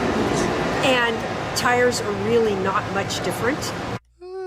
So I think we've got some pretty good experience within our shop that does that. And the tires, it's like if I'd been on the commission those 20 years ago, maybe we wouldn't have taken so long, but at least we're doing it today. So did you push it? You were the one who said, let's do this? The chair and the rest of us especially, look at the gas prices everyone's experiencing. Look at how much we're paying for gas. If we can bring each Californian's costs down just a little bit, then why wouldn't we? Do you know why it sat dormant for so long? Well, there may not have been those kind of pressures, cost pressures, right? And, obviously, am I right? Whatever type of standard we do is going to cost the manufacturer a little bit to meet it. We want to make sure that delta of the increased cost of the product is small enough that the consumer still reaps a huge savings. So that's really what we're trying to achieve. All right. I have to play this because this is immediately what popped into my head. Okay. This is going to give you a little insight into how I think of things. Okay. This is, as soon as she's over the top talking about regulating. She could not be happier. Yeah. And this song popped into my head. Regulators. We regulate any stealing of his property. We're damn good, too. Yeah, you are. But you can't be any geek off the street. You gotta be handy with the steel, if you know what I mean. Earn your keep. Regulators! Mount up. You know that song is very popular back in the day. You know that, Warren G? I'm familiar. Yeah, I'm familiar. Well, it wasn't my genre. That was very. I was using a lot of hairspray in that era. Oh, Believe it or not. I got you.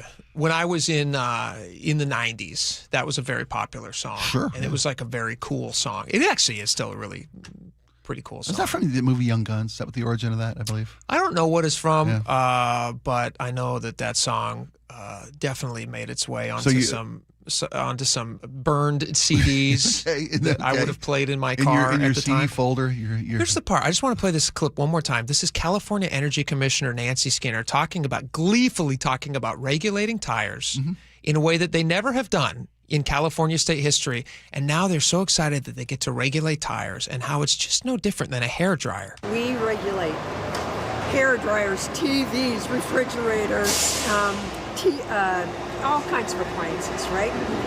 And tires are really not much different. Tires are not much different. Am I wrong to think that this sounds crazy? Do you think this sounds smart, or do you think this sounds crazy as I do? Well, you know me. I know, which is why I'm asking you the question. I love this. Why do you love this? Because products should be safe. Products should last longer.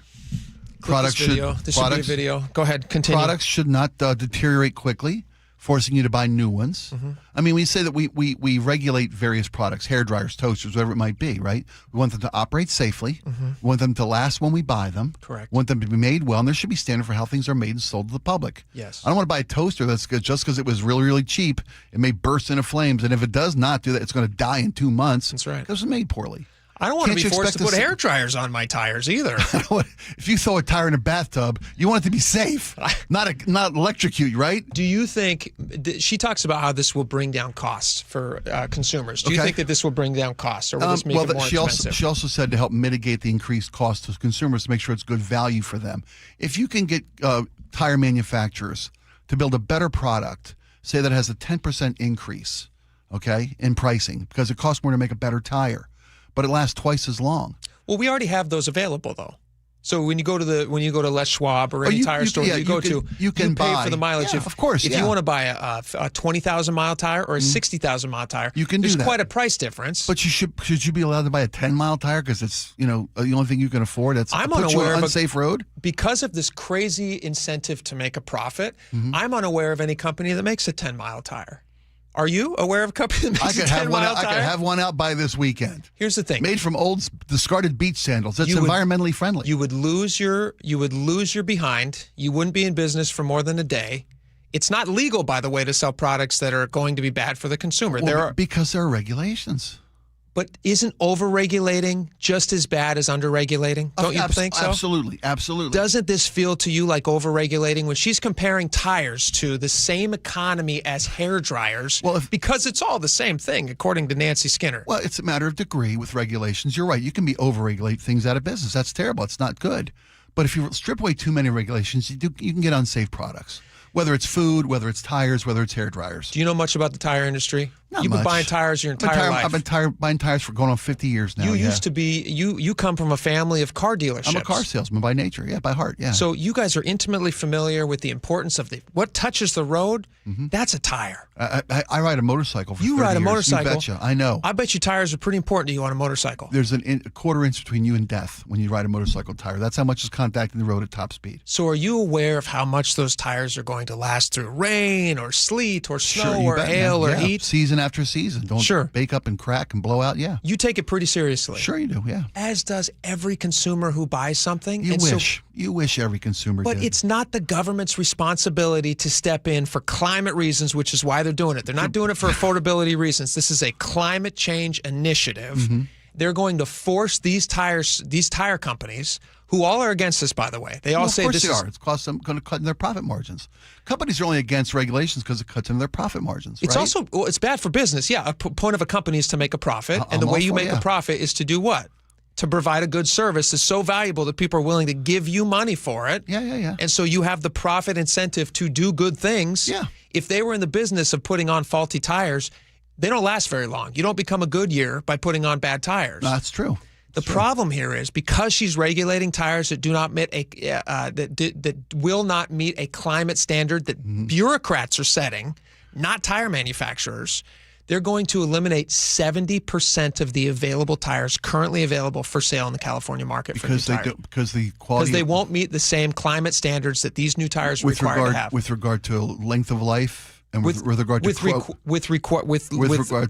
miles per gallon delivered on this type of tire? No, with regard to drag coefficiency, there's all these different things. Drag coefficiency means it keeps the tire from becoming fuel efficient.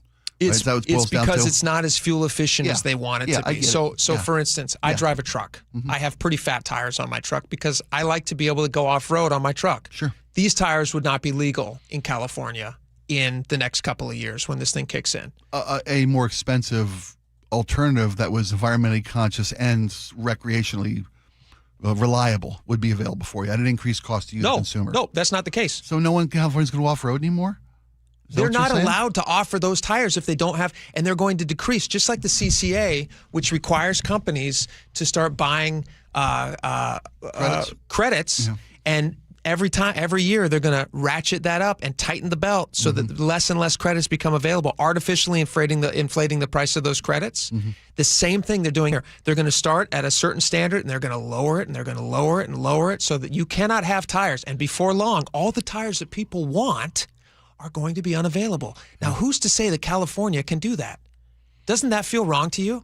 Well, the voters of California are to say who California can do that. This is a commission. No, I understand. Well, the commission the Energy Commission just decided to do this. Yeah, but voters put the elected officials who put the commission in place. If California doesn't, oftentimes they're appointed, just like the CCA board, all those people. Californians find they don't want this kind of intrusion into their public choices and their freedom to choose the products for their lives. They'll vote the idiots out and they'll put the right people in and they'll abolish this commission. Good luck in California. Good luck. Well, you started with us from KCRAZY, Crazy TV. Do you think this is going to work in Washington State? Washington State tried to do this.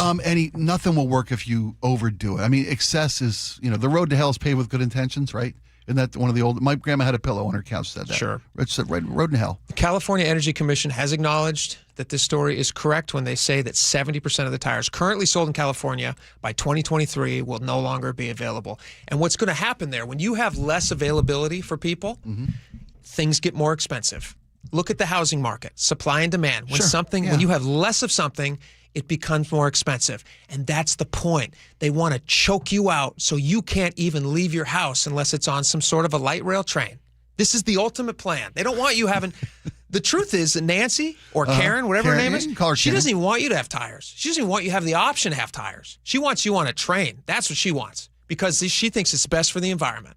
Even though it costs hundreds and hundreds of billions of dollars and all the infrastructure to build these things, and you're putting the tire guys out of work. Doesn't care about tire guys. She's putting the tire industry out of work? You bet.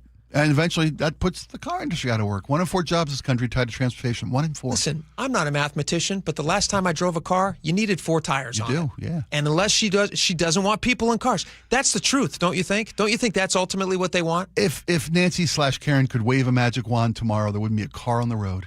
But isn't that wrong? Isn't that wrong that the Energy Commission doesn't want? Think of what giant industries those are, and how many industries are supported by those industries. No, and I get you.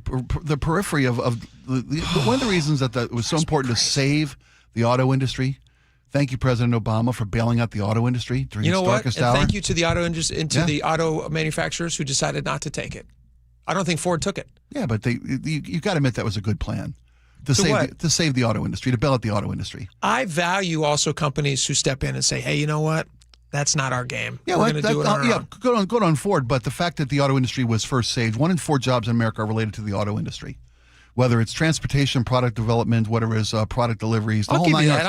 I'm happy that the auto industry didn't fold. The federal auto industry bailout was repaid ahead of schedule because it was a solid investment that helped more Americans. That being the case. I think regulation is good in proportion, in responsible proportion. Because you're right, overregulation. If Nancy gets her way, no more cars, no more trucks, no more tires. No thanks. The same argument that they're making about tires in California is the same argument they're making about the CCA right now in Washington. And they're telling you, it's the exact same. With that. Well, they're telling you that energy should be a little bit more expensive, and if you do this, then down the road, it's going to be better for everybody. That's exactly what Nancy says. She goes, you know what? It's going to be a little bit more expensive. We don't want the pain to be too much because then you guys would hate us. Well, I'm all for that. I'm all for that when it's managed correctly. And I can't say what we've got here in Washington is. It's not managed correctly. It's not accountable. It's not even being honest with us. Well, the problem is that the people who are in charge of managing these things, they don't know how to do it. And it's bad because it's fundamentally flawed. It's a bad system. The CCA is a bad system, which is why they're shifting over to that Canadian model, which is actually kind of a tiny bit better. Wooden cars, wooden tires? No, the carbon credit thing. They admitted that the Washington one was a fraud, and they basically said, listen, we're paying double what California's paying for the same system, so we should probably just go into a giant thing where we have California access credits, and we could buy credits from also, is it Ontario? Not Ontario. It's not Quebec. It's not the French one. Is it Toronto?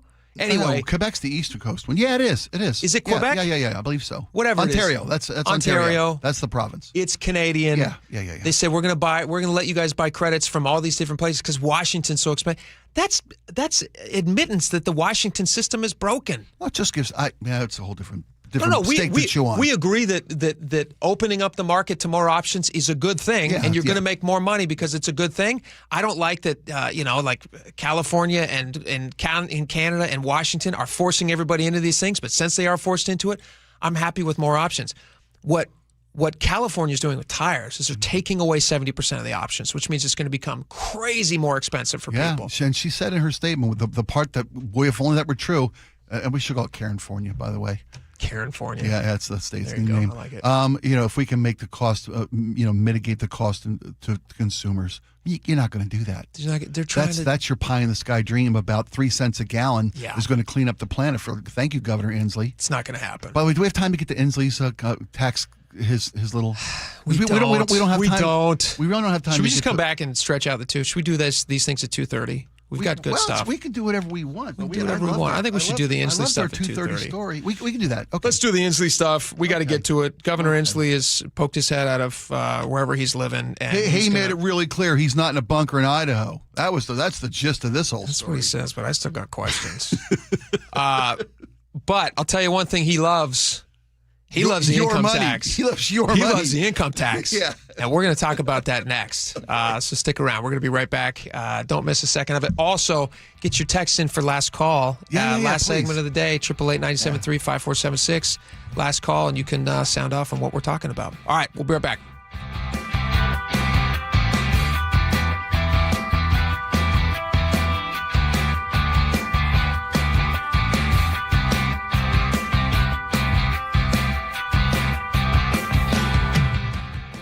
This hour is brought to you by Davis Law Group. KIRO Newsradio is honored to bring home one of the nation's top awards in our industry, the prestigious National Edward R. Murrow Award for breaking news coverage.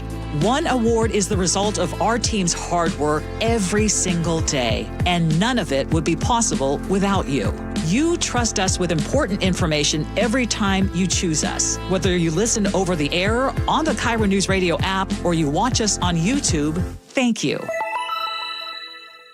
Hey, Spike O'Neill for Aegis Living. If your family's at a point where you're considering senior living or memory care for a family member or maybe yourself, do yourself a favor and check out Aegis Living. The communities across the Northwest, and they're just about everywhere.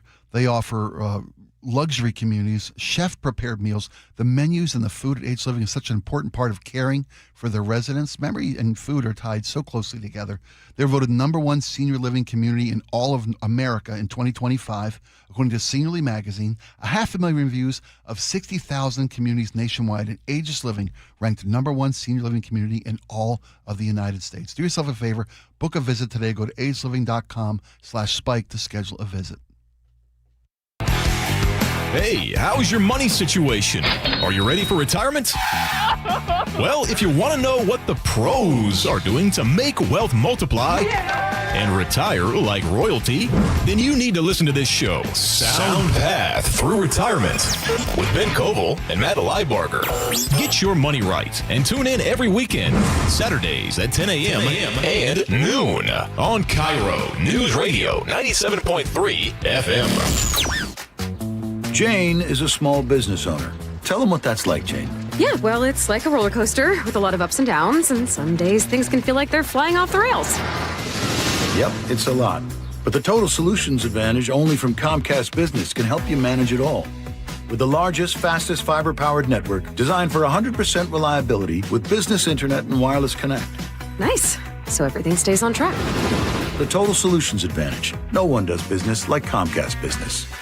The more solutions you add, the more you save. Get started today with a qualifying internet package for as low as $60 a month when you add an advanced solution. Plus, new customers, ask how to get up to $1,500 in prepaid cards when you add 2 lines of mobile to a qualifying gig bundle. Don't wait. Call today. Limited time offer. Restrictions apply. New customers only. 1-year agreement, paperless billing, and automatic payments with bank account required. $60 offer requires 300 meg internet, security edge, and additional qualifying service. Equipment, taxes, and fees extra. Prepaid card offers end 9/13/2026. Guys, if your energy is down, your workouts feel harder, and your drive isn't what it used to be, it may not be aging. it could be low testosterone. At Revive Health here in Seattle, the first step is simple: a free testosterone exam and consultation with an experienced medical provider. We'll review your labs, symptoms, and overall health to determine if testosterone therapy could help improve your energy, strength, and performance. And for a limited time, qualified patients can get started with a free month of TRT. Revive has helped over 120,000 men since 2011 improve energy, sleep, mood, and confidence. If something feels off, don't ignore it. Get answers and take control of your health. Call 206-529-1111. That's 206-529-1111. Or visit revivehealth.com. Revive Health. Elevate your vibe. Must medically qualify. Terms apply. Contact Revive for full details. Someone had a birthday. Yep, 50. Can't believe it. 50 years of wisdom. Great segue. We have a health reminder from the CDC. Pneumococcal vaccination is recommended for adults 50 or older. Says here, we're over 6 times more likely to be hospitalized with pneumococcal pneumonia than adults under 50. I don't love those odds. Same. Look what I found. Pfizer's Prevnar 20 is proven to help protect adults against pneumococcal pneumonia and invasive pneumococcal disease in just 1 dose. And millions have already gotten it. Continued approval may depend on a supportive study. Don't get Prevnar 20 if you have a severe allergy to its ingredients. A weakened immune system may lower your response. Common side effects include injection site pain and swelling, fatigue, headache, muscle, and joint pain. For full prescribing information, please call 1-855-213-2138. Visit Prevnar20.com or talk to your doctor or pharmacist. I'm on Prevnar20.com now, scheduling my appointment. Good idea. And happy 50th. For nearly 20 years, I've talked with local homeowners on the radio about mortgages and making smart financial decisions. Hi, I'm Steve Tytler, owner of Best Mortgage, and after September, I'm retiring from radio advertising. So if you're over 62 and you've been thinking about a reverse mortgage, now's a good time to call to work directly with me. 425-649-6000. A reverse mortgage may help eliminate your mortgage payment, pay off debts, and create more room in your monthly budget. It's not right for everyone, and that's why honest advice really matters. When you call Best Mortgage for a free consultation, I will personally explain how it works, review your options, and tell you plainly whether it makes sense for you. No pressure, just straight answers from someone who's been helping Northwest families for decades. Fall is coming, and if a reverse mortgage has been on your mind, let's talk soon. 425-649-6000. Best Mortgage. Honest advice you can trust. 425-649-6000. KIRO News Radio 97.3 FM Northwest News. Now, the latest from KIRO News Radio and mynorthwest.com. Good afternoon. I'm Aaron Granillo. The city of Renton and now 1 vote away from a new ban on camping on public property. The latest from KIRO News Radio's Tim Hole. Most of those who spoke at Monday's council meeting opposed the idea, including Brandon Conley, who says he's a successful software engineer today, but was homeless in the past. Too many of us are one bad day away from losing everything. What separates the people in this room from the people this ordinance targets is not character, it is a safety net that happened to hold up. After an emotional 2-hour meeting... No, kindly, I really need you to stop the outbursts. The council advanced the measure on a 3-2 vote. Officers would first offer available services. Repeat violations could lead to trespass charges, prosecution, and fines of up to $1,000. Final vote September 14th. Tim Hole, KIRO News Radio. The Trump administration wants to open millions of acres of national forests to new roads. Nick Smith with the American Forest Resources Council argues the changes would shift more decisions back to individual forests. Forest projects, and in this case, thinning overstock stands, still has to go through site-specific environmental review. The so-called roadless rule has limited new roads and logging in certain national forest areas for 25 years. If approved, the plan would roll back protections on about 2 million acres of forests here in Washington state. Tacoma Soundview Little Leaguers will step into the national spotlight tomorrow at the Little League World Series in Williamsport, Pennsylvania. The 12-year-olds are the Northwest Region champs. Coach Dan Huteson's son is on the team. He tells KIRO Radio's Gian Ursula. They're taking advantage of the situation. My son was playing ping pong with a Dominican Republic kid yesterday. He said that they're on the same lower level with South Korea and that they're having a great time with them and learning different handshakes. Now, Soundview faces the Southeast Region champs tomorrow. First pitch at noon on ESPN. Seattle's bagel bragging rights are headed cross-country. Hey Bagel in the U Village landed a spot at New York's Bagel Fest 2026 at Citi Field in Queens. Hey Bagel will be facing off against more than 24 top bagel makers from across the U.S. and around the world this November. Time now to check KIRO Newsradio traffic at 2:32 with Nate Connors. All right, Aaron, Seattle Sports has our update. In Marysville, we cleared our collision southbound I-5 at 529. It's over on your right shoulder. No longer any backups here. However, in Everett, our backups are growing as to be expected. North 5 filling in between that Boeing Freeway and Highway 2. Eastbound on the Boeing Freeway is jam-packed leaving the factory over to I-5. Heading into Seattle, South 5, we're packed at Ravenna down to I-90, plan on 25 minutes from Linwood. North 5, heavy at the West Seattle Bridge past I-90. And then again between Mercer and the Ship Canal Bridge, 20 minutes gets you through all this. Over to Bellevue, South 405, pretty heavy now from Southeast 8th all the way down to the VMAC. Bellevue to South Center's at 35 minutes. Seattle to Federal Way is a half-hour trip. Both directions of I-5 are heavy between State Route 18 and Fife. And we're down to the final half hour of the closure of northbound 7 on-ramp to North 5 in Tacoma for guardrail repairs. Download the Seattle Sports app to stay in the know with the latest news, scores, and opinions about your favorite teams. KIRO News Radio, real-time traffic. I'm Nate Connors. And a beautiful forecast continues with sunny skies today, morning clouds each day this week before they'll clear for afternoon sunshine. Right now, 77 degrees in downtown Seattle. I'm Aaron Granillo, KIRO News Radio. Your best source for local news. You're listening to KIRO News Radio, Northwest News. All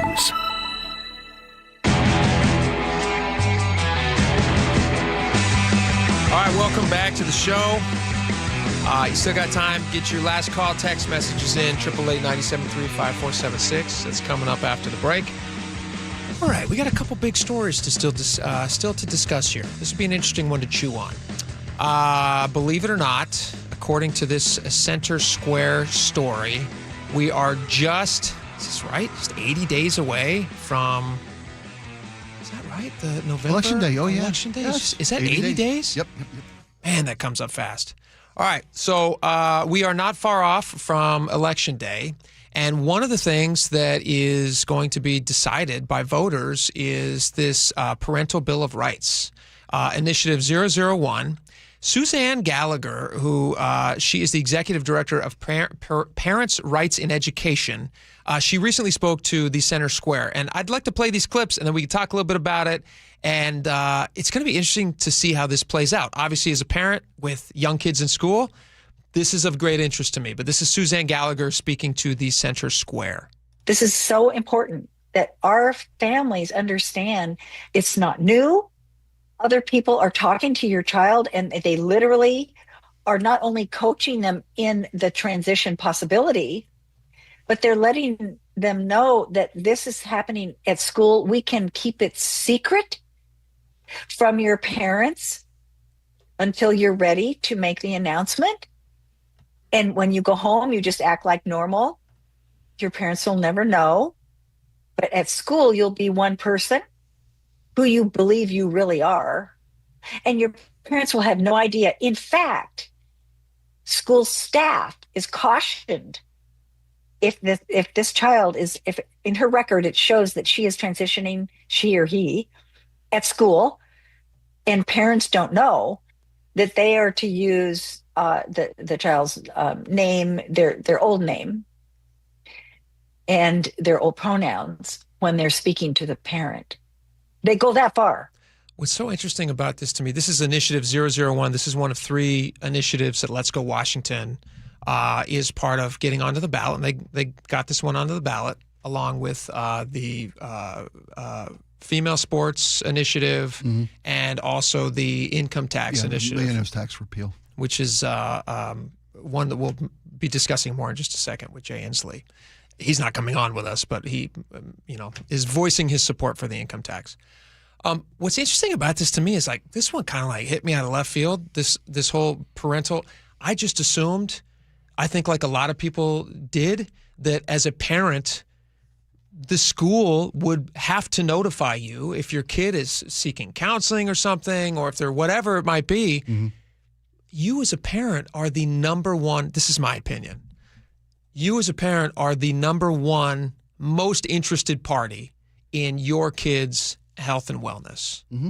And for there to be a situation where the school would say, hey, you know what? This isn't information that we deem that you should be able to know if they're over the age of 13, which to me is still a baby child.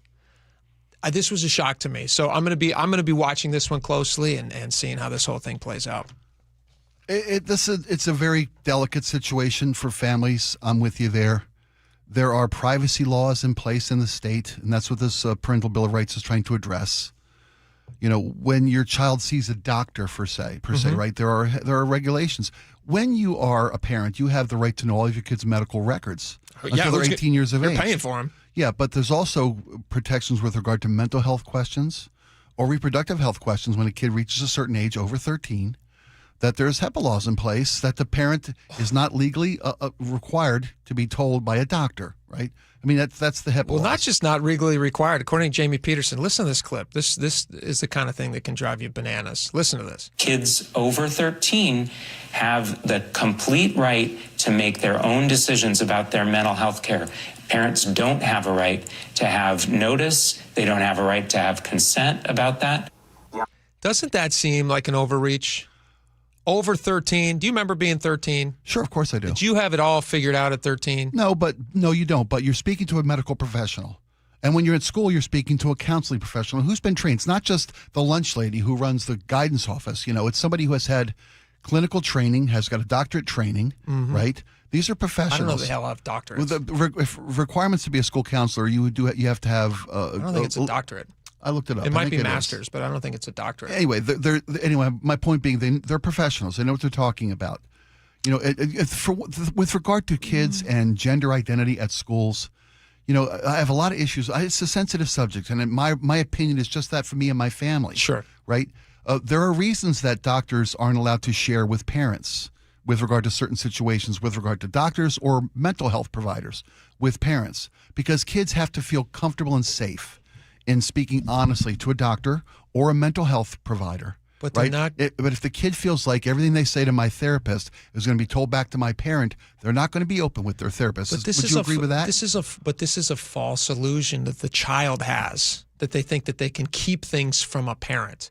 Do you not know, especially when your kids are like below the age of 13 and 13 or teenagers, you watch with a wink in your eye, as I do, as I watch my kids try to get away with things. Okay, that's really a very, very different topic. No. You are aware of what's going on in your kid's life most of the time. Isn't that right? Yeah, I would You're kind of looking at it from a 30,000-foot view, but you are like intimately the closest that they have in life, should be, hopefully, their parents. And the idea that they're going to be able to go in and have a conversation with somebody who is deemed a healthcare professional, and that somehow is more important than your right as a parent to know what's happening with your child, who you are by law required to take care of until they reach the age of 18. Yeah. The idea that they can hide information from you just fundamentally seems so wrong to me. I can see that point of view, but if you're a parent and your kid feels, you know, uncomfortable or not, you know, they don't feel themselves in their skin with regard to gender transition, okay? And your kid wants to talk to somebody about it, and they talk to a professional, whether it's a doctor or a school counselor about this, right? And you think that the school shouldn't be allowed to keep that from the parent because the parent should know everything about their kid, right? I agree they should. Yeah. If a parent has to hear about their kid's transitional situation from a school counselor, isn't there a breakdown of parenting at that point? Shouldn't you know your kid better? You think that's a good thing, that the school should be able to keep that information from the parent, yes? I say there are times when it's in the kid's mental health best interest to not share information with the parent, to have a safe place to talk to somebody who's trained and seek guidance and information. Yeah, I think it's a good thing. Oftentimes parents aren't ready to deal with situations. Well, or this parent might say, hey, you know what, son or daughter who's going through whatever you're going through, there might be something that we need to look at here with a little more context than maybe you're seeing as a small child. Is that right? Sure, and I imagine that a school counselor would have the same advice for a kid. So do you think school counselors are often advising these kids to, instead of whatever they're asking to do, instead they're saying, hey, you know what, why don't you pause a beat and let's not make any drastic changes? Do you think school counselors are doing that? I absolutely hope that they are. It's what they should be trained to do, to be cautious. My problem is I think there's a lot of affirming that's happening for this is not just the gender thing. This could be whatever it might be. Mm-hmm. They have gotten themselves into a situation where they're now saying, we are your closest confidant. We're speaking to you on a level that your parents can't. And there's now a school. If the school is not telling the parents what's going on, mm-hmm. they're now creating a divide between the child and the parent. Do you think that's going to be healthy for that relationship going forward? If a kid is talking to a counselor, not their parents, the school's not creating a divide.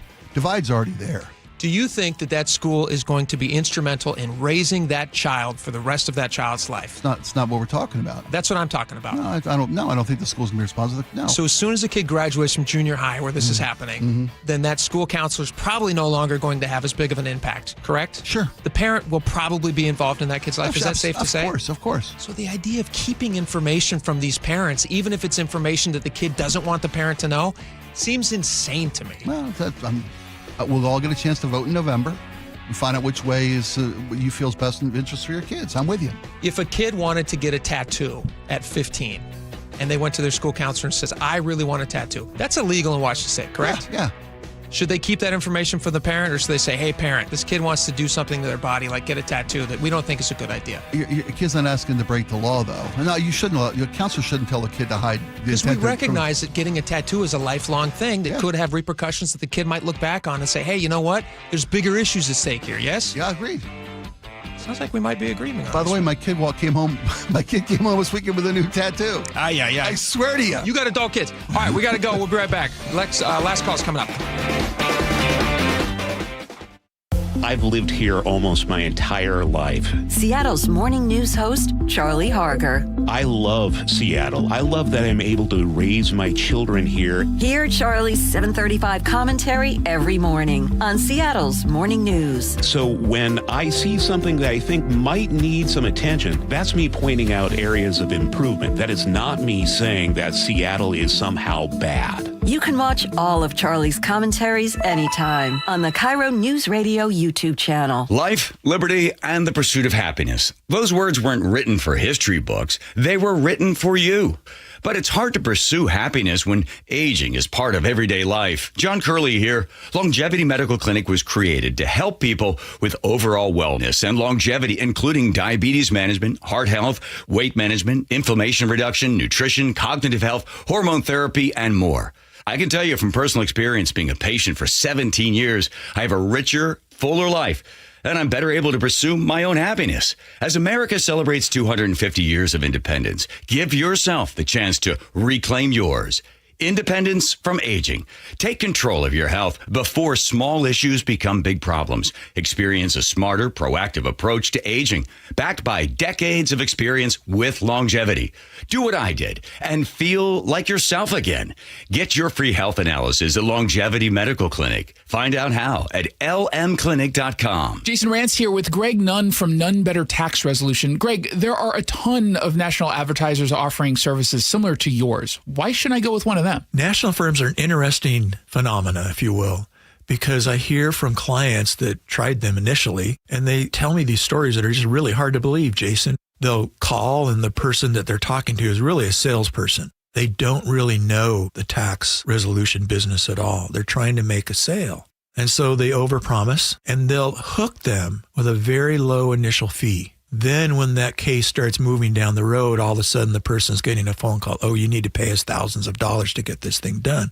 And they tell me sometimes it never gets done. So it's a tax resolution scheme without any of the resolution. I really believe part of it is. If you're having trouble with the IRS, call Greg Nunn with None Better Tax Resolution. 425-947-1967 or Google NUNN. None Better Tax Resolution. At the end of a long week, Nick and I settle into our hot tub. We look at each other and go, this is the life. There's just something about the end of the week in a hot tub. John Curley here. Seattle Hot Tub knows exactly how it feels. They've got hot tubs and swim spas, cold plunges for just about every single lifestyle. A hot tub for those, quiet weekends. A swim spa in the morning when you want to get a real workout without having to go to the gym.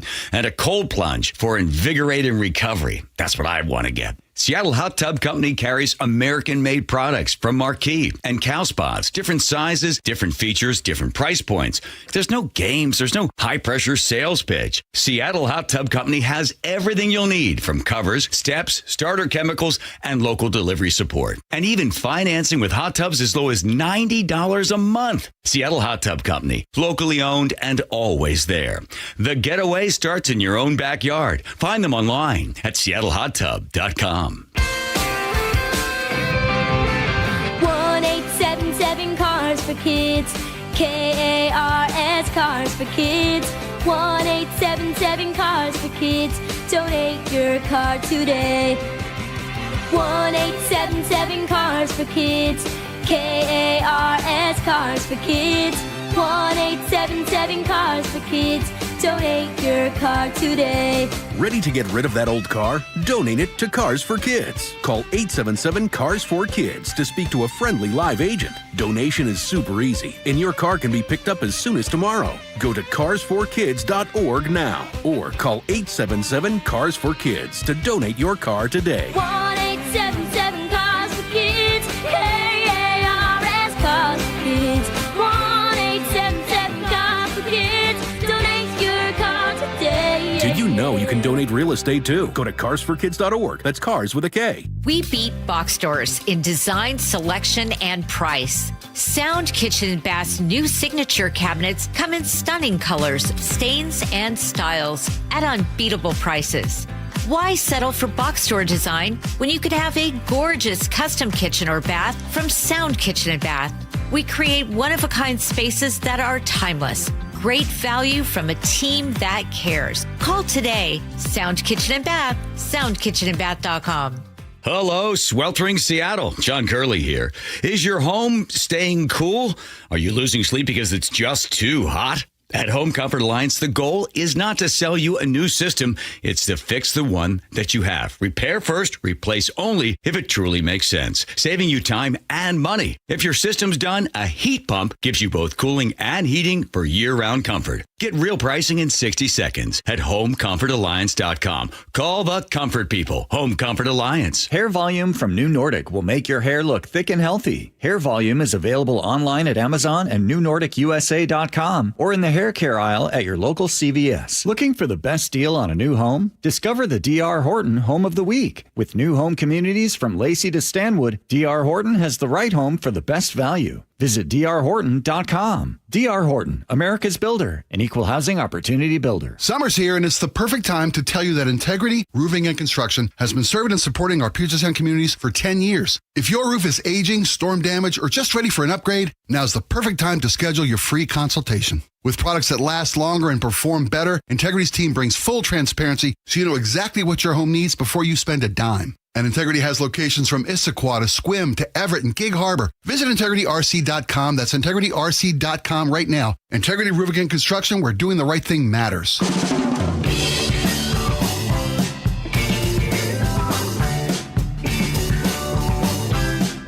right, welcome back to the show. It is last call. You guys got a ton of opinions about everything. Let's just jump right into these. This start is a great one. Go for it, Laura. On Katie Wilson dancing with rapper Y2K, Gina and Sumner says worse than Elaine's dancing on Seinfeld. You know, that's a great comparison. It's a it good really play. is. We should try to get permission to play this video and have people judge. People should vote tomorrow. Who do you think? If you had to call it right now, who's a worse dancer? Katie Wilson, because Elaine went around the bend and leaned into the horror. Yes. Yeah, and she owned it. Katie Wilson thinks she's good and is trying to be good. But you can also tell she's betraying a lack of confidence.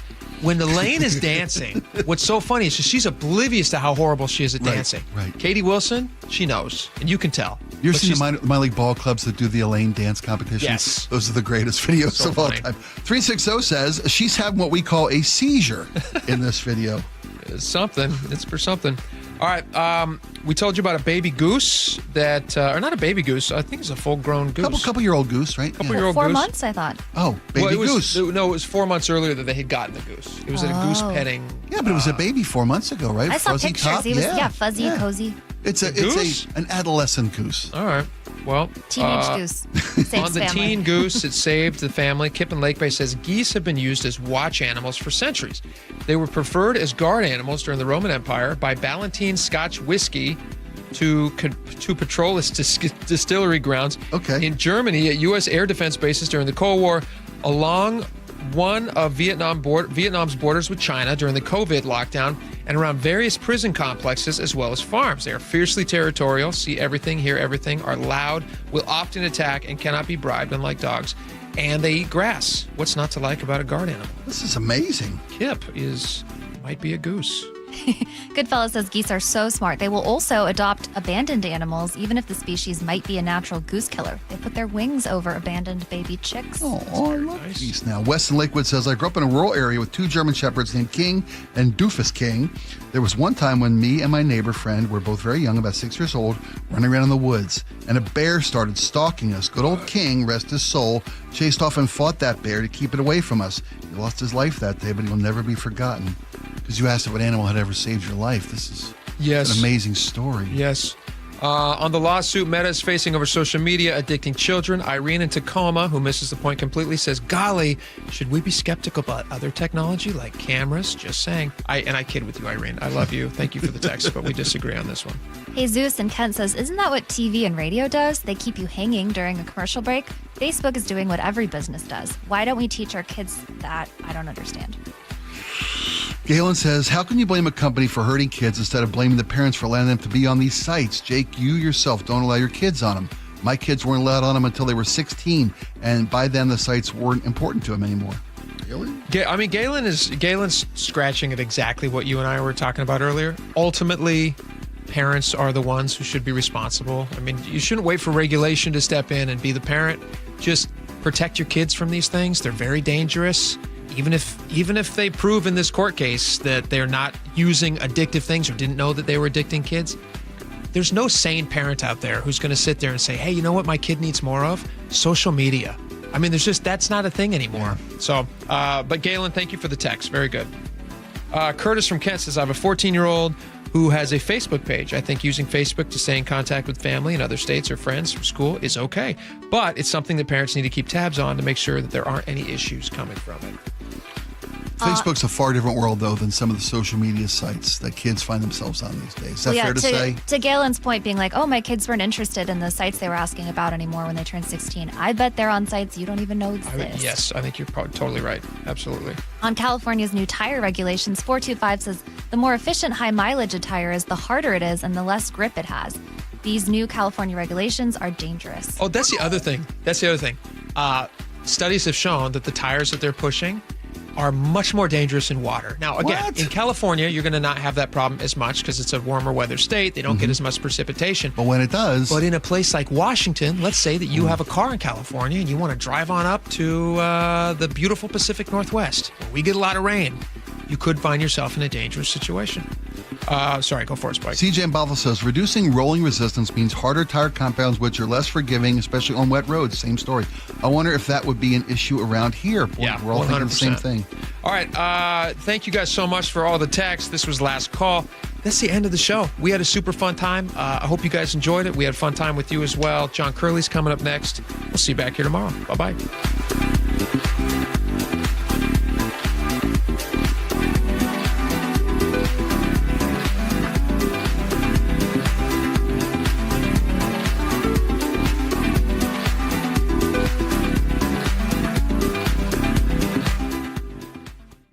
Dear Ursula, I have a group of friends who have bonded over... Hi, I'm Ursula Voitin from The G and Ursula Show, and I'm launching a new podcast called Ask Ursula. This is your space. Real life, real questions, whether it's about family, friendships, love, and yes, even the fun stuff like travel and finding your signature scent. Hit me up and ask your questions at mynorthwest.com/Ursula. I look forward to connecting with you. At mynorthwest.com and the G and Ursula YouTube channel. Thinking about a new roof or exterior upgrade, but worried about the cost? This is Justin Shirley, CEO of State Roofing and Exteriors. We've created our summertime savings event to make it simple and affordable. Save up to $3,000 off your exterior project or get 0 down, 0 payments, and 0 interest up to 24 months. And every qualifying GAF roof is backed by our lifetime Golden Pledge warranty. One call gets you started. Call 866-ROOF-ROOF or visit stateroofing.com today. Held to a higher standard since 1968. Are you looking to buy a house, but like everyone, you're priced out of the Bellevue, Kirkland, and Seattle market? Many buyers have the income, the credit, and the desire to own, but simply don't have the down payment, often at least $75,000 just for a starter home. Hi, I'm Scott Rirucka, CEO of Legacy Group Capital in Bellevue with a great opportunity for home buyers. Introducing our Legacy Opportunity Loan. Legacy Group Capital has a select group of 100 new construction, single-family, and townhomes in the top Western Washington locations. Acquire a new construction home with no down payment, allowable closing costs paid, and a competitive rate. Yes, that's no down payment and some closing costs paid by Legacy.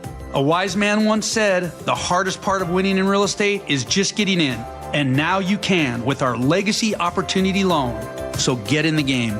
Limited properties available to qualified Washington borrowers. Learn more about this limited opportunity at LegacyG.com. Legacy Group Capital LLC and MLS ID 99045. Visit LegacyG.com for additional program details. Hey, I know something you probably haven't done in a while. Climb into your crawl space or your attic. Yeah, me neither. Mike Salk here. And most homeowners avoid those areas for good reason. But it's important to check on them regularly, especially here in the Northwest, where groundwater can wreak havoc and many homes lack the proper insulation in these spaces. So when it's hot in the summer, your house gets even hotter. And guess what? When it's cold in the winter, your house gets even colder because you don't have enough insulation. The good news, you don't have to crawl into those dingy areas, because Crawl Pros will do it. They go where you don't want to. That's what they did at my house. They found a little rodent intrusion and they found the insulation problem. So yeah, they can help you get it all fixed just like they did with me. And if you need any work done, local utility companies offer rebates that could save you thousands on your project. Don't just assume that your crawl space and attic are in great condition. Do what I did. Call Crawl Pros today. Schedule a free corner-to-corner inspection at crawlpros.com. For 250 years, Americans have believed in one powerful idea, that we are meant to live free. Free to work hard, free to move, free to enjoy life without being held back. But if the natural effects of aging are slowing you down, it might be time to declare your independence from aging. John Curley here. Longevity Medical Clinic has been treating the undesirable effects of aging for nearly 30 years. They have more clinical experience with actual patient care than any longevity practice in the country. I've been a patient for 17 years. Wow, time flies when you got a lot of energy. I don't know where I'd be today without longevity. Longevity Medical Clinic was started so people can get back to living life on their own terms, walking, working, exercising, and enjoying the moments that matter most. This year, as we celebrate 250 years of American independence, take a stand for your own freedom. Get your free health analysis at Longevity Medical Clinic. Find out more at lmclinic.com. When the heat's in 11, cool AC would be heaven. DayandNight.net. Stay cool this summer with a new AC or heat pump from Day and Night. And with installation, you'll get a free furnace. Hi, I'm Bruce with Day and Night Plumbing and Heating. Call us about installing a high-efficiency cooling system or servicing